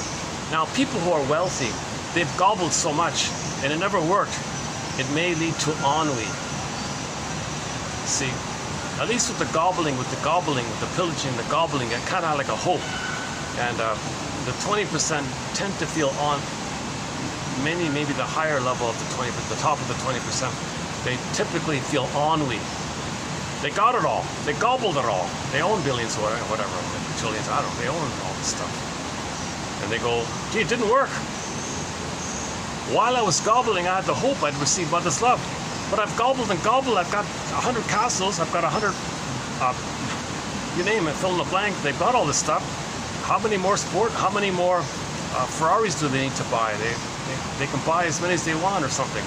So it gets to a point where the gobbling and the greed, they got it all. They got it all. They did it again. They kept that hope and the hope. And it reaches a point where it never works. For Pete's sakes, I gobbled it all. It didn't work. Then leads to ennui. And we've got a Twilight Zone episode about ennui. What's it called again? Oh boy. Oh, the Temple. Something Templeton. Go to the Templeton one. He talks about ennui. The Trouble with Templeton, that's the one. The Trouble with Templeton. He's got this issue with ennui. I forgot about that one. Okay, so that's number 2. That symbolic acting. So each round is called a symbolic act out. Now the symbol is not real. The trauma is still there. The pain is still there. The symbol is not real, so it's never real. So the trauma is still there. Unprocessed trauma, unmourned loss is still there. And you search for symbolic mother, it never works. So you gotta face this someday idea that gobbling and gobbling is gonna be mother's love in the past. The third one is back to the stingers. If you show up the mother, expose the mother, express your anger at the mother by treating others the way she treated you, thinking you're embarrassing your mother, you're revealing her. Look, world, look at what my mother did to me. Others will play me, I'll play the mother, I'll shame them. That's what my mother did to me. Where did I learn this from, world? Can't you see what my mother did to me? Mother, don't you feel embarrassed? Don't you feel exposed? Don't you want to correct your ways? Can you please invent a time machine, take me back to the past and apologize? So you think that's going to work? Actually, one partial reference to this I just saw it last night was the Twilight Zone, season 3. Hang on. I forgot the episode title. I don't know. It's between 10 and 20, somewhere in there. I forgot the episode title. It was a pitiful episode. It wasn't a good episode. I think they tried to make the point was there was this billionaire guy. He owns it all, filled with ennui and all this, and he wanted to get revenge on all the people in his life, the primary authority figures in his life, who shamed him and mocked him and belittled him and humiliated him. He wanted to get back at them somehow. So he set up this elaborate scenario to coax them to apologize. Come on, apologize for what you did to me. You, high school teacher, you embarrassed me in front of the whole class and all that. And she said, well, you cheated. I caught you cheating on the test. That's a minor thing. You went over the top and punished me and made everyone laugh at me. That was wrong. No, I wasn't wrong. I was right. Well, you cheated. You deserve. Okay, well, you can kind of see his point of view partially, but he exaggerated it. Okay, the second one was the minister guy, the guilty. You're a sinner, a guilty. Stop telling me you embarrassed me. The third guy was his boss or something who fired him or whatever. So he brought these 3 people in, created a contained setup scenario, and tried to scare them, to compel them to apologize. They wouldn't do it. So his elaborate fantasies about the efforts he would imagine onto them, it didn't work. He experienced it himself and lost his mind or something. So the moral of the story was, you're not going to get an apology from your mother. Okay? If your mother hurt you, she will not apologize. He wanted an apology. Okay? If you ask your mother to apologize for hurting you, she hasn't a clue. She'll attack you for the accusation because she feels narcissistic rage and injury, that it's not all about her. It's about you. No, it's about me, Wicked Queen. So can you ask the Wicked Queen, Snow White, for an apology? Is that going to work? Same idea. Okay, so he was trying to get the Wicked Queen, Snow White, to apologize. Do you think if Snow White went to the Queen, could you please apologize for this? No, she just attack her. So that's what he tried to do. And in his desperation, in his compulsion, in his elaborate fantasies, he victimized himself. So the lesson was, let go of this someday fantasy that your mother's going to apologize. She was impaired. She couldn't love you. She never received love. She doesn't have the beingness to love. She doesn't have an identity to love. She doesn't have a self to love. You need a self to love, because with a self, a self can love. Like with a self, you can say, self, I, with a self, love you. Baby, I love you. Okay, but the mother has no I, so how can she love with no I? There needs to be an I there to love. So the Wicked Queen has no I. So this fellow in that Twilight Zone episode was kind of like saying to those 3 callous former authority figures, they had no I either. None of them had an I. The boss was belligerent, cold, aggressive. The priest was a psychotic, you know what, whatever. And the teacher was a nasty, really nasty, pedantic, cruel. None of them had an eye. And he was like trying to compel them to apologize. He was so determined to get, so the snapshot is his transference. He's trying to get his mother to apologize. They stood in for mother. These authority figures were all mother. So you trace it back. Mother will not apologize. Okay? A mother will not hand you the key. Your soul is locked in a cage. You need a key. It's under mother's pillow. She's hiding it. She won't voluntarily give you the key. Barely any mothers will turn around and say, I'm sorry for what I did. Let me explain specifically what I did that I feel badly about. Mothers are still in a sense of, many mothers are still in a sense of entitlement. Mirror, mirror on the wall. It's all about me, right? I'm the fairest, I'm the greatest, all about me. I'm supposed to receive. My kid is supposed to serve me, right? I don't give love to them. What? Give love to my kid? I hate that idea. Get rid of that. So that's the image of the gobbling up the heart, the spirit of the kid. You have to comb the toxic thoughts. Okay, the rough handling, the angry handling, get us the laces, and then the toxicity of the cortisol, the breast milk, that's the toxic milk. So the nipple, round, red, toxic, poison apple stuff. So that Snow White imagery is in relation to the mother's efforts to keep her entitled. She can't give, she's got to receive. She's entitled. Being a narcissist is a 24/7 job. She can't pause for a second to love the baby. Okay, now she may keep the baby alive, barely, just to get a source of narcissistic supply for her. Because if the child is damaged and defective and helpless and powerless and hopeless, the child will always turn to her. She'll regard that as a source of attention, feeling important, being seen, being noticed, so she doesn't feel alone. So she may use the child as an opportunity to get the chance to always make it all about her kind of thing. She can't see she can't see past her solipsistic bubble. She can't see beyond the tip of her nose, they say, in the Carol Burnett show. Really? And you're going to go to a mother like that? If somebody is a narcissistic mother, they won't apologize. Forget it.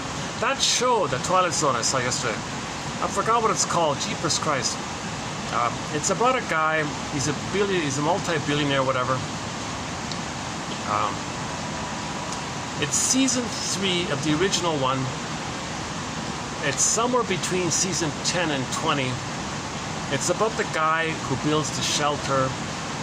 Like some kind of, his scenario was he's going to create like a shelter, and he entraps in the 3 people and scares them and makes them believe you have to stay here. If you want to survive, you got to apologize. Those people would rather, the mother would rather die than apologize or something. Like that's the kind of inability of the mother to feel and to love. If the mother was never loved, she's got a chasm there, a sarcasm, this whole gaping hole in the earth. There's no beingness there. The beingness, okay, it's an important image in the Greek myth. Earth opens up, this core gets pulled down. You need a beingness, you need a core self to apologize and love. If the mother doesn't have a core, she can't do it. She's got a pain of the missing corners.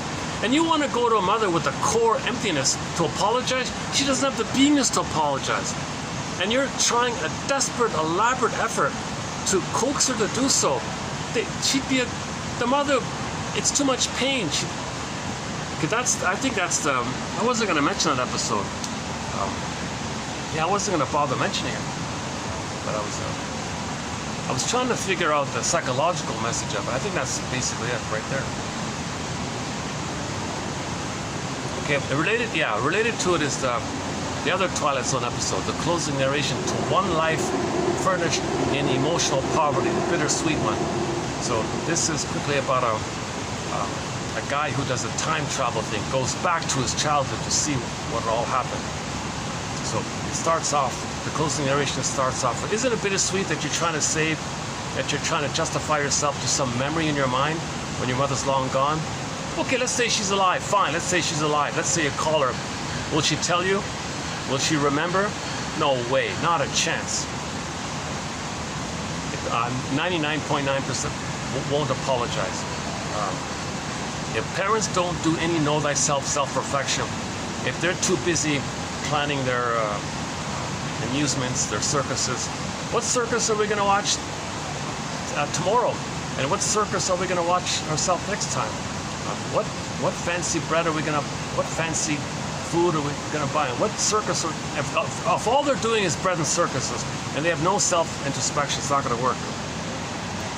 Okay, then the third part of the closing narration was, and let's say your parents are physically gone. Now what? Okay, well, what about a time machine idea?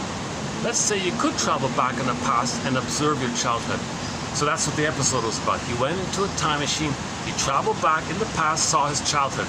He interacted with his little child, his parents, he saw it all. And the narration was, do you see that you decided certain things in that environment? You made these beliefs in your environment. You decided certain things. You decided certain coping strategies. You did these things. If you can appreciate that, then maybe you can sense that you're the captain of your fate. You're the captain. You're the master of your soul. That's a great secret if you can understand that. And if you can understand that, then you're moving towards being free of the useless burden. You're being free of dead cargo from the Twilight Zone. That's a great closing narration, my goodness. Oh, I've tried to play it before. It's a night scene. The whole thing is in the dark. You don't really see it. But I could play it here. Yeah, okay, why don't we dig it up? Let's see if I'm up. Let's see if the Wi-Fi is working here. It's just basically audio, but give me a minute to dig it up here.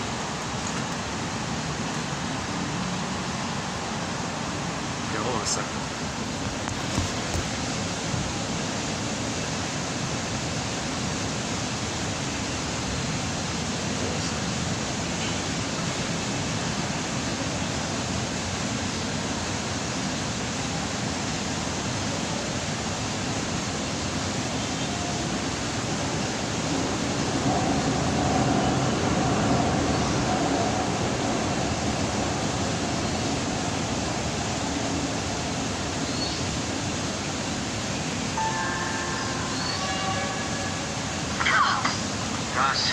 I don't need your help. I'll go away, be a big person, make lots of money, be important. And someday I'll run into you. You'll come up to shake my hand. And then I'll spit on you. I'll spit right in your face. And then I'll beat you up. You'll see you.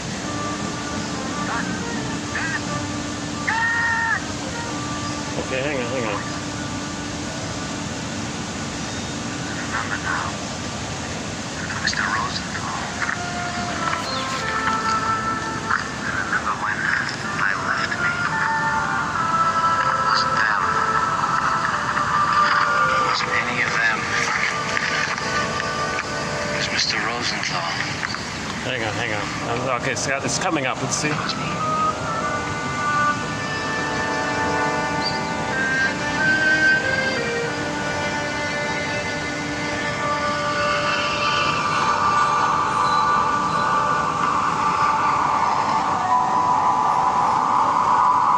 It's hard to get the hang on, Jesus. Just let's focus on the audio. If I can get the good audio, let's see.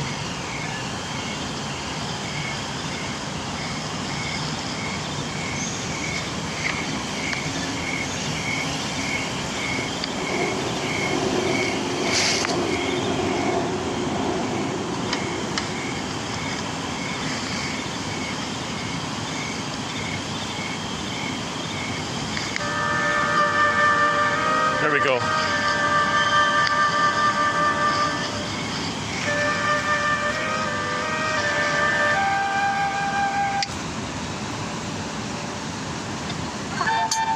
Oh, for Pete's sakes, these goddamn ads. So sorry, hold on. Oh, let's wait for the ad to...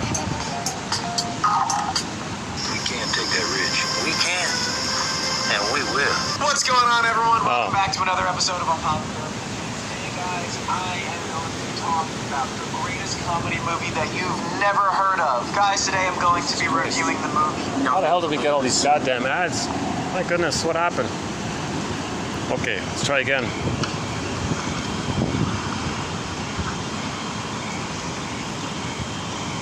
It's one of the best closing narrations, I think. Here it is here.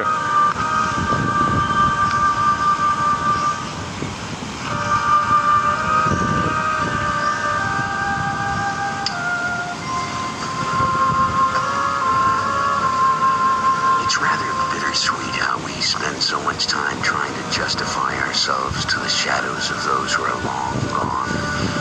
And even if they were alive, would they remember? Would they recall what they had said or done that made you spend the rest of your life improving yourself? And if you could go back, wouldn't you learn that you were always the master of your fate?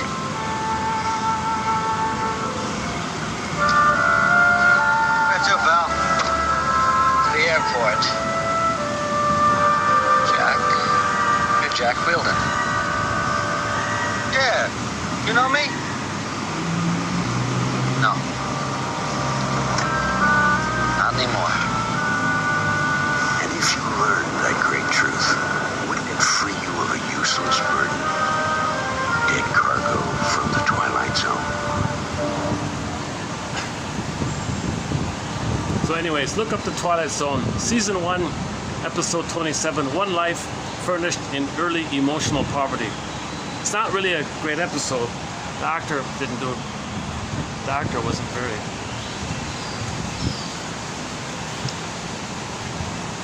Oh, hold on a second.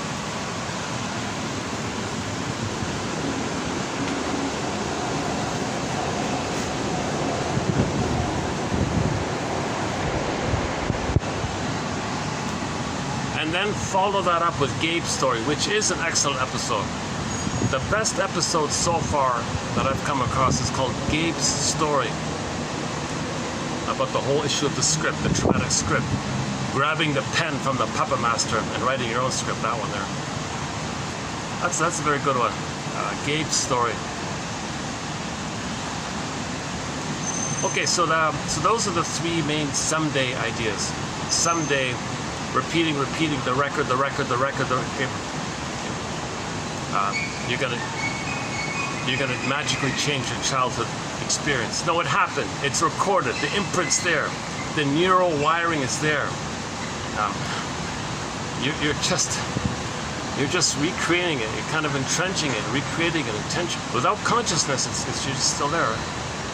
You might even be hurting yourself in a way because you're reinforcing it in a way if you just keep repeating it. So you want to catch yourself and be conscious of it instead of just ingraining it, kind of thing. Now, that's the choice. Which do you feed? The blind repetition or the conscious awareness? Which wolf wins? The wolf you feed, say the indigenous people.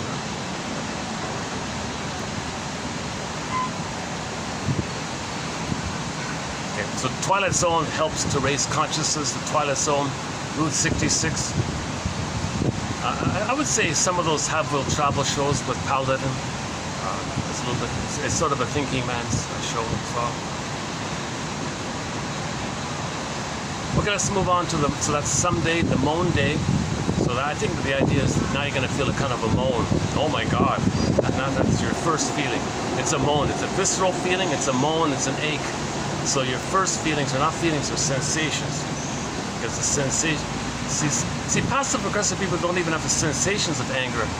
Now you're getting the moan. Now you're getting the sensations starting up. Okay, now you got to face the doomsday. The doomsday is the existential conclusion that babies make when they're being punished, when they think they're being punished by the mother. Because they feel pain, they think they're being punished. Then they conclude they did something wrong. Why are they being punished? Because why is there pain? They're being punished. What did they do wrong? I don't know. Unconscious guilt. They think they did something wrong to account for the pain. Plus, mother's not meeting their needs. That's because they're defective. They thought that's something wrong on their end. They did something wrong. Being defective was something wrong on their end. Defectiveness is shame. The wrongness is the guilt. Now they got shame and guilt. Last-ditch effort. Baby thinks, all right, well, I'm a king. I'll save her. I'll fix her. I'll cure her. I'll make her be a loving mother. I need a loving mother. I can do it. I'm a magic, omnipotent. He's going to fail. Put it all together. He concludes he's no good. guilty, debt, due, guilt, dues, responsible. Okay, guilt and debt are the same word in German. So now he's left with this constant belief that he's due, he owes the mother. He's got to be loyal to her. He's got to spend his life, isn't it bittersweet? He's got to spend his life trying to save his mother. Even though she's long gone, all you got is a memory of her, isn't it bittersweet? And you still face this responsibility and due. So you're loyal to her, the ties that bind kind of thing. And so dysfunction is that tie. Dysfunction is that loyalty. Dysfunction is loyalty to the mother who hurt you.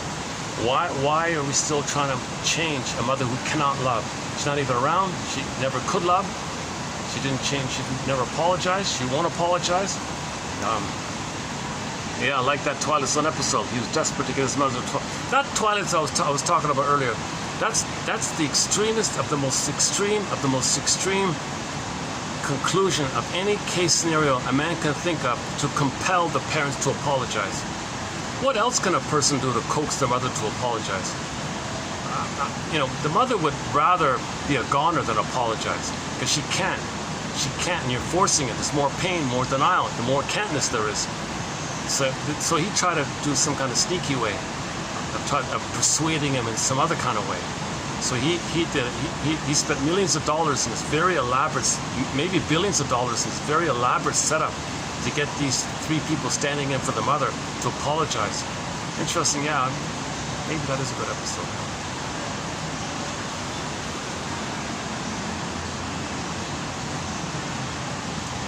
Okay, so the baby wants a harmonious relationship with the mother. He needs a harmonious relationship. So he figures the best way to do it is to deny the truth that she's hurting him, think he's defective, no good, no, and keep the hope that one day he'll save her. The memory of this is the accusing inner critic. Did you save her? No. So later on you want to be happy, you want to have your beingness. The memory says, wait a minute, you need mother's love. Did you save her? No. Well, come on. Did you save her? No. So if you still are trapped in this mode, that's the doomsday idea. So you got to confront this doomsday thing, this false belief. You were born with this stuff. You developed it post the trauma. No one's born feeling defective and shame and guilt. You develop that after the mother hurts the baby. Then he thinks that to manage the situation, to put some kind of order out of the chaos or something. That's what he means by the order out of chaos. He's trying to put some kind of order out of the chaos of mother traumatizing him. He sees the mother as an alien, like, wow, what a chaos, oh my God, right? Okay, now, so that's the doomsday. Okay, now the wounds day, now you're aware of the wound. Now you're in a place where you want to now free associate, make inferences, okay, in relation to the wound. Now you admit there's a wound. Now you admit there's a wound. So now that's going to motivate you to search for the story. Be a detective. Okay? Be a psychological detective. Like a psychological Columbo, let's say. Existential detective, emotional detective. So free association. Freely say what comes to mind. Free associations. Just freely, spontaneously. What just popped up to mind? That's unconscious to conscious. Dream interpretation. Wake up, you remember something, that's a message. That's a report card, one guy called it. It's a letter from your unconscious to your conscious. So the duck goes in the water, up to consciousness, back to the fish idea, the miner's idea, you want to be unconscious, conscious. So this is ongoing work. Okay. So in the Inside Out 2 film, this is when they ride the broccoli boat. Now we don't see Baba Yaga appear in Inside Out 2, but on the broccoli boat, Baba Yaga would appear. Oh, you want to heal, do you? Well, you got to pass me. What's the test? Well, you develop psychic splitting that your mother's goddess or demon, and you're always pathologically, always perfect, special and good, and or you always think you're always no good, never good enough, always defective, always guilty, always wrong. You develop these kind of these opposites idea. Okay, I want to know, can you find something that holds the opposites, some new third that embraces both, some new thing that's broader, three-dimensional, inclusive, a kind of a both-and mind, a both-and way of thinking. Can you upgrade either-or thinking to both-and thinking? Baba Yaga is sort of like the gatekeeper there. If you can't, she won't let you pass. If you can, okay, then you can continue on the journey. So on the journey of healing, we got to find the third side of the coin. The third side of the coin, a perspective that holds the other two sides. It's not either or. Okay? We're wounded, we're human, big family, Earth family, we're wounded. Okay? Got to understand the reality that we're wounded, that everyone loves or cries to love, all that stuff. If people are passive aggressive, so now let's search for the third side of the coin around passive aggressiveness, etc.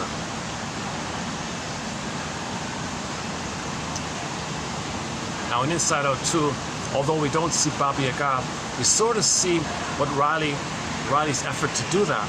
So in the conclusion of Inside Out 2, you saw the splitting, flipping around back and forth. I'm defective and no good, I'm unworthy. No, I'm special, I'm delusionally perfect, joy. No, I'm always defective.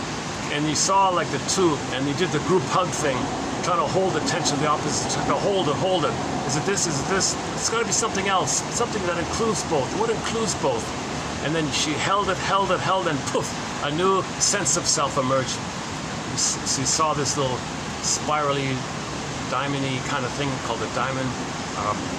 Different facets, and the diamond holds all the facets, and you got this sense of self. So the diamond, that stood in for what you saw, I think kind of stood in for the diamond approach, meaning a symbol of your beingness with various facets, and it's all one like that. It's not split off in different fragments, it's part of your beingness. So each person has different aspects. You can hold it all, you can accept it all, you can understand it all. Pain, not perfect, limitations, false beliefs, we're traumatized, we're aware of our trauma, we're aware of our efforts to heal. It's hard to heal, so we're all homo traumacus, trying to heal, innate drive for healing, part of the innate drive for healing, feeding the proper wolf. Which wolf wins? Indigenous people's story, well, the one you feed, so you focus your attention on understanding. Search for understanding. Search for something beyond bread and circuses. Search for something better than bread and circuses. Okay, that's escapism, hedonism, distractionism, excuses, just denial, addictions.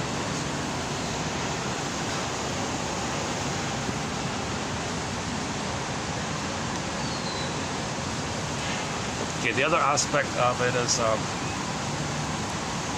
studying defense mechanisms.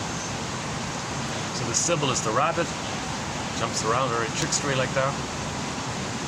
That's what goes on in the mind of trauma, all these defense mechanisms. Identification, depression, psyche splitting, repression, all the reaction formation, double think, flip-flop.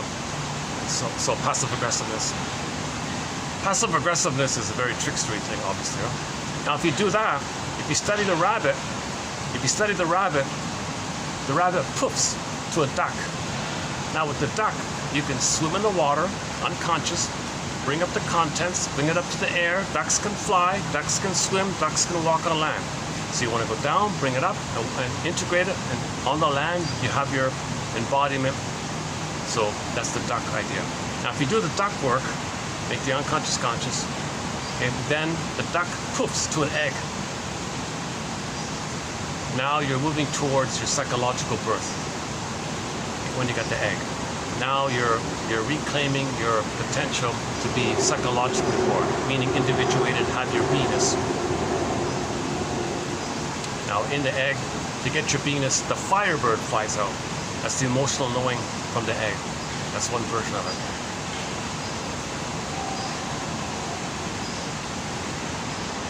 Okay, related to this is at some point on the thorn day, when you can identify that pause button of the trauma, the flash frozen, it's like a thorn.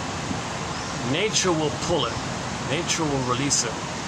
So if you can get to that point, so that's an Inside Out 2. When they get to the back of the mind, and you have the mountain of repressed memories, then you have all those orbs, all those repressed memories came rushing up like that, and they rode those orbs. That's like riding the firebird, riding the phoenix, Inside Out 2. Okay, then you're riding that up. That's when you get to that point, it's like the release, it's like the thorn being pulled. So Kirikou and the sorceress, the image was the little Kirikou pulled the thorn. Okay, you reach the most painful point when you froze your soul. Anyways, it doesn't have to be a dramatic catharsis. a dramatic, authentic app reaction, a dramatic release like that. It could be it could be quiet, it could be mini ones, mini awakenings, quiet awakenings, gentle awakenings, just little ones, different degrees of it all. It doesn't have to be this big, grand, major sobbing and weeping. If you get that, great, you're lucky if you can develop that level of safety where you can fully feel the emotional impact of what Mother did to you. Then that's like a huge weeping, your body shaking maybe. Allow that to happen and things resort itself and you might feel embodied. The phoenix comes up with the embodiment.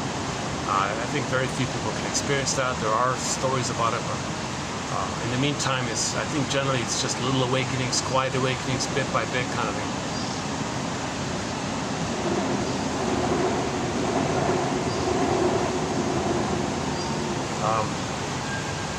So that's the thorn day.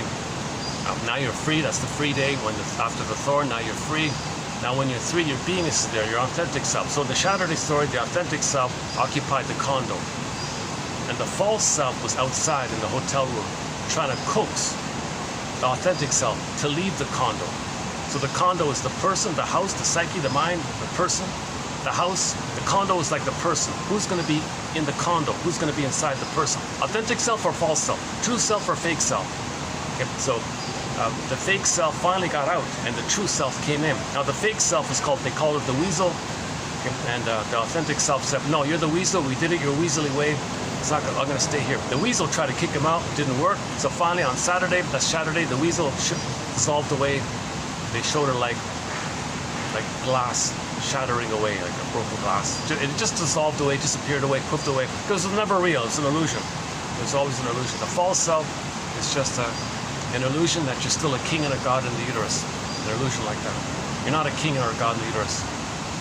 Babies believe that in the beginning, but if you're frozen there, you're stuck with this delusional thing all the time called narcissism. So narcissism shatters away. The authentic self occupies the condo, and on Saturday there, you got the beingness there. Now they did a pitiful job with the actor and all that. It wasn't convincing with the actor and all that, but the story was solid. The story was good. You know, a little sort of teaser to that Saturday, I think, is the one called Nervous Man in a $4 Room. Also not a fun episode to watch, but it was a little bit about that. The revolving mirror was the ongoing process of unconscious to conscious, the back and forth between the conscious and the unconscious, the dialogue, conscious and the unconscious. The unconscious was in the mirror, it was outside the mirror, they got one in the mirror, you get this revolving thing. That's like the unconscious to conscious going around and around. That's like the duck one. The duck swims, flies in the air. So the duck swims in the water, flies in the air, swims in the water, flies in the air. The mirror was all twirling around like that.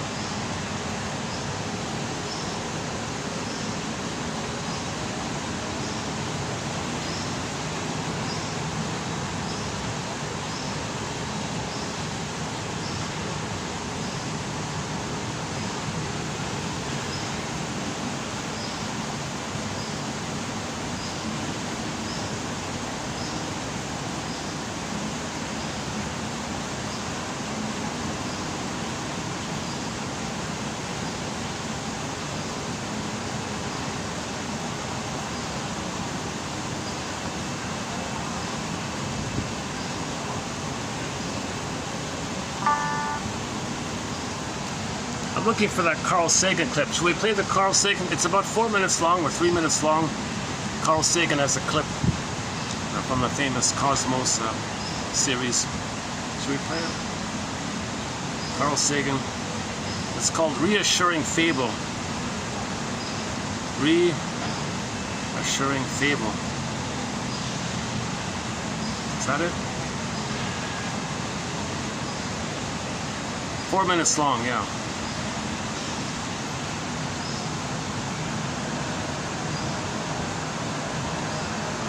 Consider again that pale blue dot we've been talking about. Imagine that you take a good long look at it.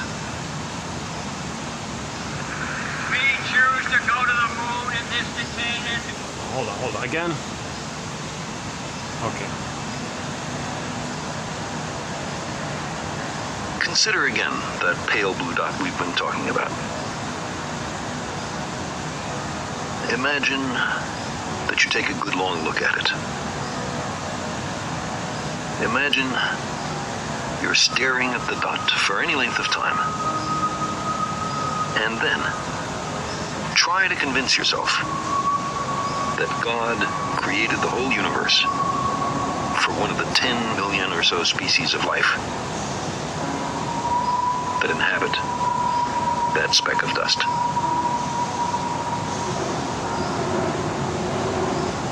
Now take it a step further. Imagine that everything was made just for a single shade of that species, or gender, or ethnic or religious subdivision. We can recognize here a shortcoming, in some circumstances serious, in our ability to understand the world. Characteristically, we seem compelled to project our own nature onto nature. Man, in his arrogance, thinks himself a great work, worthy of the interposition of a deity. Darwin wrote telegraphically in his notebook, more humble, and I think truer, to consider him created from animals. Close quote. We're Johnny-come-latelys. We live in the cosmic boondocks. We emerged from microbes and muck. Apes are our cousins. Our thoughts and feelings are not fully under our own control. And on top of all this, we're making a mess of our planet and becoming a danger to ourselves. The trapdoor beneath our feet swings open. We find ourselves in bottomless freefall. If it takes a little myth and ritual to get us through a night that seems endless, who among us cannot sympathize and understand? We long to be here for a purpose, even though, despite much self-deception, none is evident. The significance of our lives and our fragile planet is then determined only by our own wisdom and courage. We are the custodians of life's meaning. We long for a parent to care for us, to forgive us our errors, to save us from our childish mistakes. But knowledge is preferable to ignorance. Better by far to embrace the hard truth than a reassuring fable. Modern science has been a voyage into the unknown, with a lesson in humility waiting at every stop. Our common sense intuitions can be mistaken. Our preferences don't count. We do not live in a privileged reference frame. If we crave some cosmic purpose, then let us find ourselves a worthy goal. Yeah. So something beyond bread and circuses. Let's find ourselves something beyond bread and circuses. I think that's one way of summarizing it. Because if mainly what we do is bread and circuses, he said that you may think, some people may think it's just the pattern like that, but something changed with the internet, right? Finally, with the internet, there's true communication all over the place. Now we're knowing ourselves. There's a big reunion, the family reunion. With the beginning of the internet, he said, there's a family reunion. We're all one family, but we spread around. Now we're kind of coming together with the cables and all that, the communication, all that. You know, that Pura Fay, you know, if you read a little bit of, listen to her story a little bit. Her father's side's all over the place, the mother's side's all over the place, and then she's the union of that, and she's all over the place.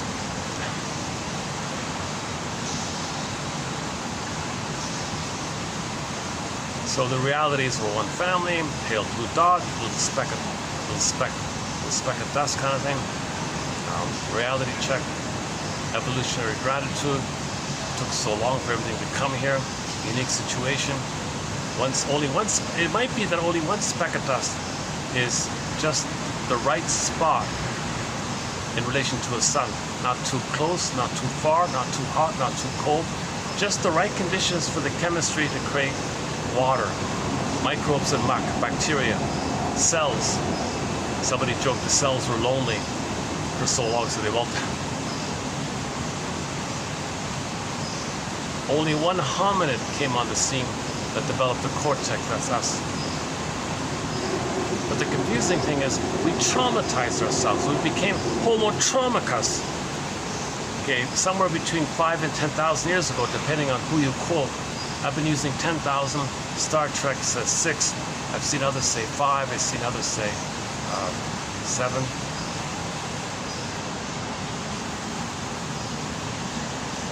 And in our traumatized state, we're deluded stuff. Because we're thinking like how the baby thinks he's a king and a god, like that. So and then we transfer this traumatized stuff onto the planet. We project our traumatized nature onto nature. So now we're creating traumatized outer to reflect our traumatized inner. If mother robbed our soul, we're plundering the planet. If mother polluted us, we pollute the planet. You know, like we're as above, so below. The outer is a reflection of the inner state. So we're trying to know our inner state so we can heal our inner state. If we have a healed inner state, the outer will reflect that. So we've got to heal the inner state. Play the Michael Jackson song. Okay, you want to heal the outer? Start with the man in the mirror. Start with yourself coming. So study study schema therapy. Schema therapy, psychoanalysis is just a similar idea. Okay, the trances idea, trances idea, schema idea, psychoanalysis, the template idea of psychoanalysis, internal working. They call it endopsychic structure, intrapsychic structure, internal working model. Same stuff. The model, template, schema, trance. Okay, some kind of setup you have in your mind called imprints, and you're frozen there, flash frozen. The pause on the video screen, and you carry that pause through life. So one byproduct of trauma that we're trying to get out of is one version or one interpretation of Snow White is that Snow White is in a glass coffin. In one version, or one take on it, is she's awake in the glass box. She can see through the glass, but cannot feel through it. The metaphor means we can function in the world. We understand the world. We're not psychotic. Like, we understand the world. We can get 10 PhDs, 10 medals, 10 awards, drive a car, pay the bill. We can understand, but we're not feeling in the world. Okay, another similar image is the pin goes in the collar. With trauma, okay, the pin goes in the collar, meaning the jargon is under the collar, flat affect. Okay, long ago, this was referred to as athemolexia. No feelings for your words. In modern times, alexithymia, no words for your feelings. Pin in the collar. So when on the thorn day, it's kind of like the pin is released, the firebird comes up, the feelings come up, and then you're free day, thorn day, free day. And the lingering false self shatters away fine. And you can accept it. Because it's a new feeling to have your beingness. And you might be tempted to go back to your false self, your weasel, the weasel character. No, authentic self. So no, I want to stay embodied. No, I'm not going to the shallow way. I'm going to stay embodied, not the shallow weasel. I want to be embodied. I don't want to be a shallow weasel like that, he said.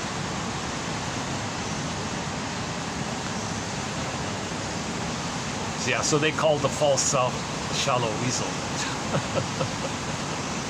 Oh my God, something like that. Now that's a key episode in the Twilight Zone, Saturday.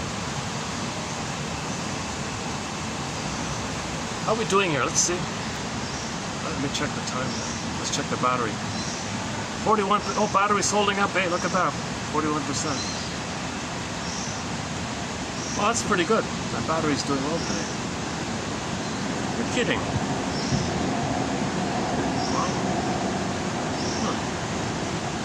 My battery's in a good mood.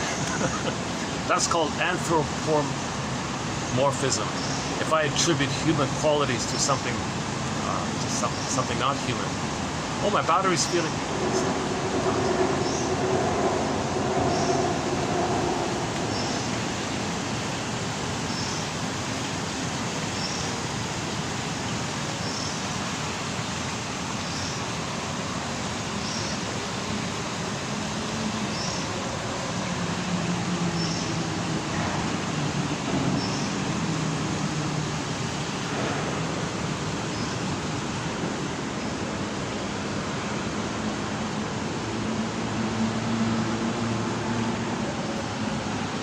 tree there, eh?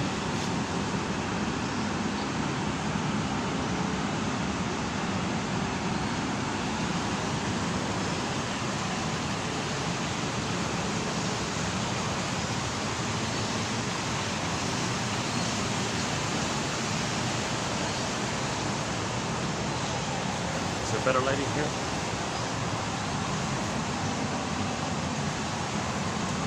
What else? Any final thoughts here? So I'm going to be running through these passive-aggressive codes for the next 5 videos. I want to really see it more clearly and have more empathy for it, and not be fooled by it. It's very easy to be fooled by passive-aggressive, by the passive-aggressiveness of others. Because when you're exposed to the passive-aggressiveness of others, you tend to feel that there's something wrong with you, you're a fool, you're petty if you bring it up, something wrong with you. Why are you so? You might even say to yourself, "Why am I so sensitive? What's wrong with me?" Now it takes two to tango, so there's contributing sides to it all. It takes two to tango, like the tar baby story. It takes two to tango, right? The rabbit and the tar baby are stuck in that. It takes two like that. And at that point from this morning, he said that the core underpinning of all this who controls the other one, it's undifferentiation. Then their needs for merging were not met, so they're trying to create the narcissistic fusion, and from there, separate. So they're trying to find themselves. So they're trying to find someone to be their mother, so they can find themselves. That's what the mother said. I made you to find me. 1960. Miss Anne Sexton, the poet lady named Anne Sexton, 1960, has that line. That's a key one there. In the Iron John story, it's called "Getting the Key Out from Mother's Pillow." The mother won't give you the key. The mother won't say, "I feel badly about how I treated you. Let me tell you all about it. Let me tell you specifically what I did that I feel very badly about. I feel very badly. I did these things. I'm now aware of it. I feel sick to myself. I got to tell this to you. You may hate me, but I gotta tell you. I gotta tell it to you." So she's trying to make an effort to give the key. It'll be a relief. You know what? I'm glad I feel a relief. Now things make sense. Click, click, click. I sensed it. I didn't know it. I felt confused. Now there's clarity. Thank you for the clarity. And you know, there might be a rapprochement and a friendship afterwards like that. But the mother shouldn't calculate it. But the mothers won't do that. When was the last time? Yeah, in the outer world, when was the last time, you know, like a short seller spoke to the public and explained the system or something like that? Like, it's a similar idea, right?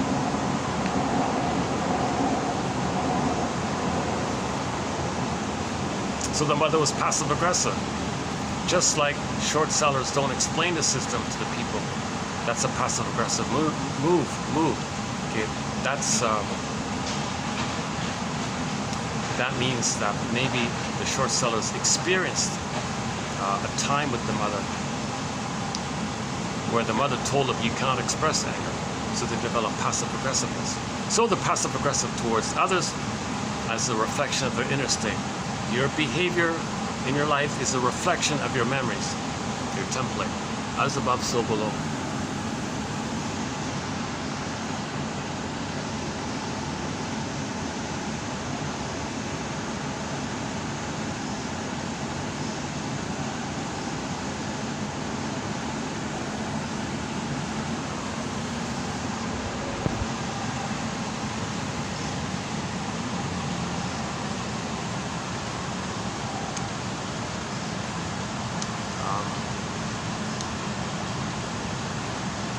Yeah, once again, I think everybody in high school, I don't know, if there's a better source, fine, great, but I can't think of any.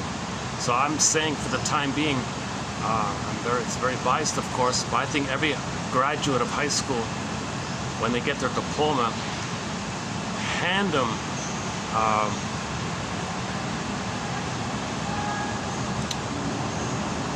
I don't know, like a little chips or something that includes 1001 Windmills of the Mind in it. If possible, throw in the comic Psychoanalysis. There's a comic called Psychoanalysis, 1955 comic. It got reissued 5 years ago, Dark Horse Publishing. It's the best 101 to psychoanalysis put into comic book format. If possible, put in Masterson's book, The Search for the Real Self, Karen Horney's book, Our Inner Conflicts. Maybe one or two, maybe one, at least one Janoff, not the first Janoff book, maybe Primal Healing or something, one of those ones. That's his main one, right? Primal Healing, is that right? Or better yet, in the 1001 collection, we have the top 300 quotes of his in our collection. We did a 26 video special run on the work of Janoff. So go to January and February of 2024. Almost all those videos with the Janoff quotes. I was very excited presenting that material. He's a good synthesizer. He brings it together. He's a clear writer like that. He edited out all the waffle. He was not passive aggressive. He was clear. He was assertive. You know.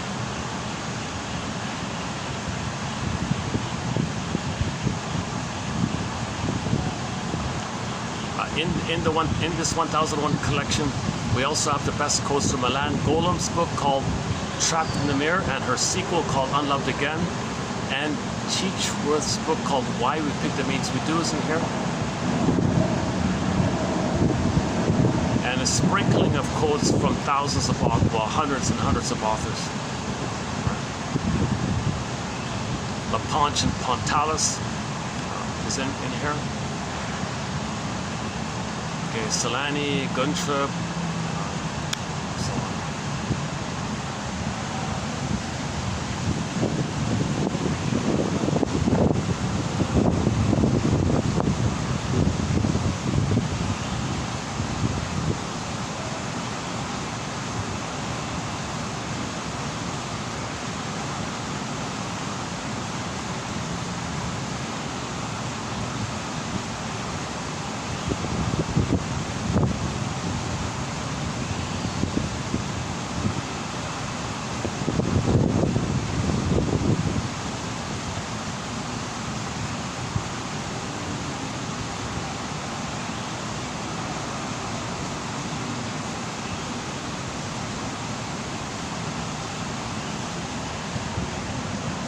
Okay, so let's carry on in the next video.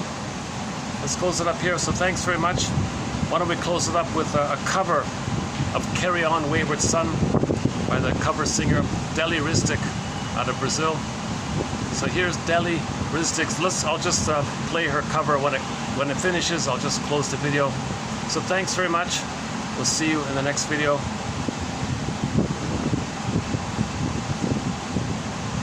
One of the lyrics in the song is,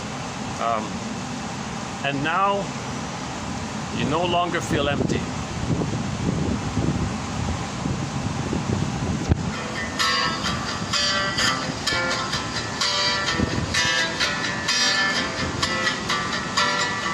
So rose above the noise.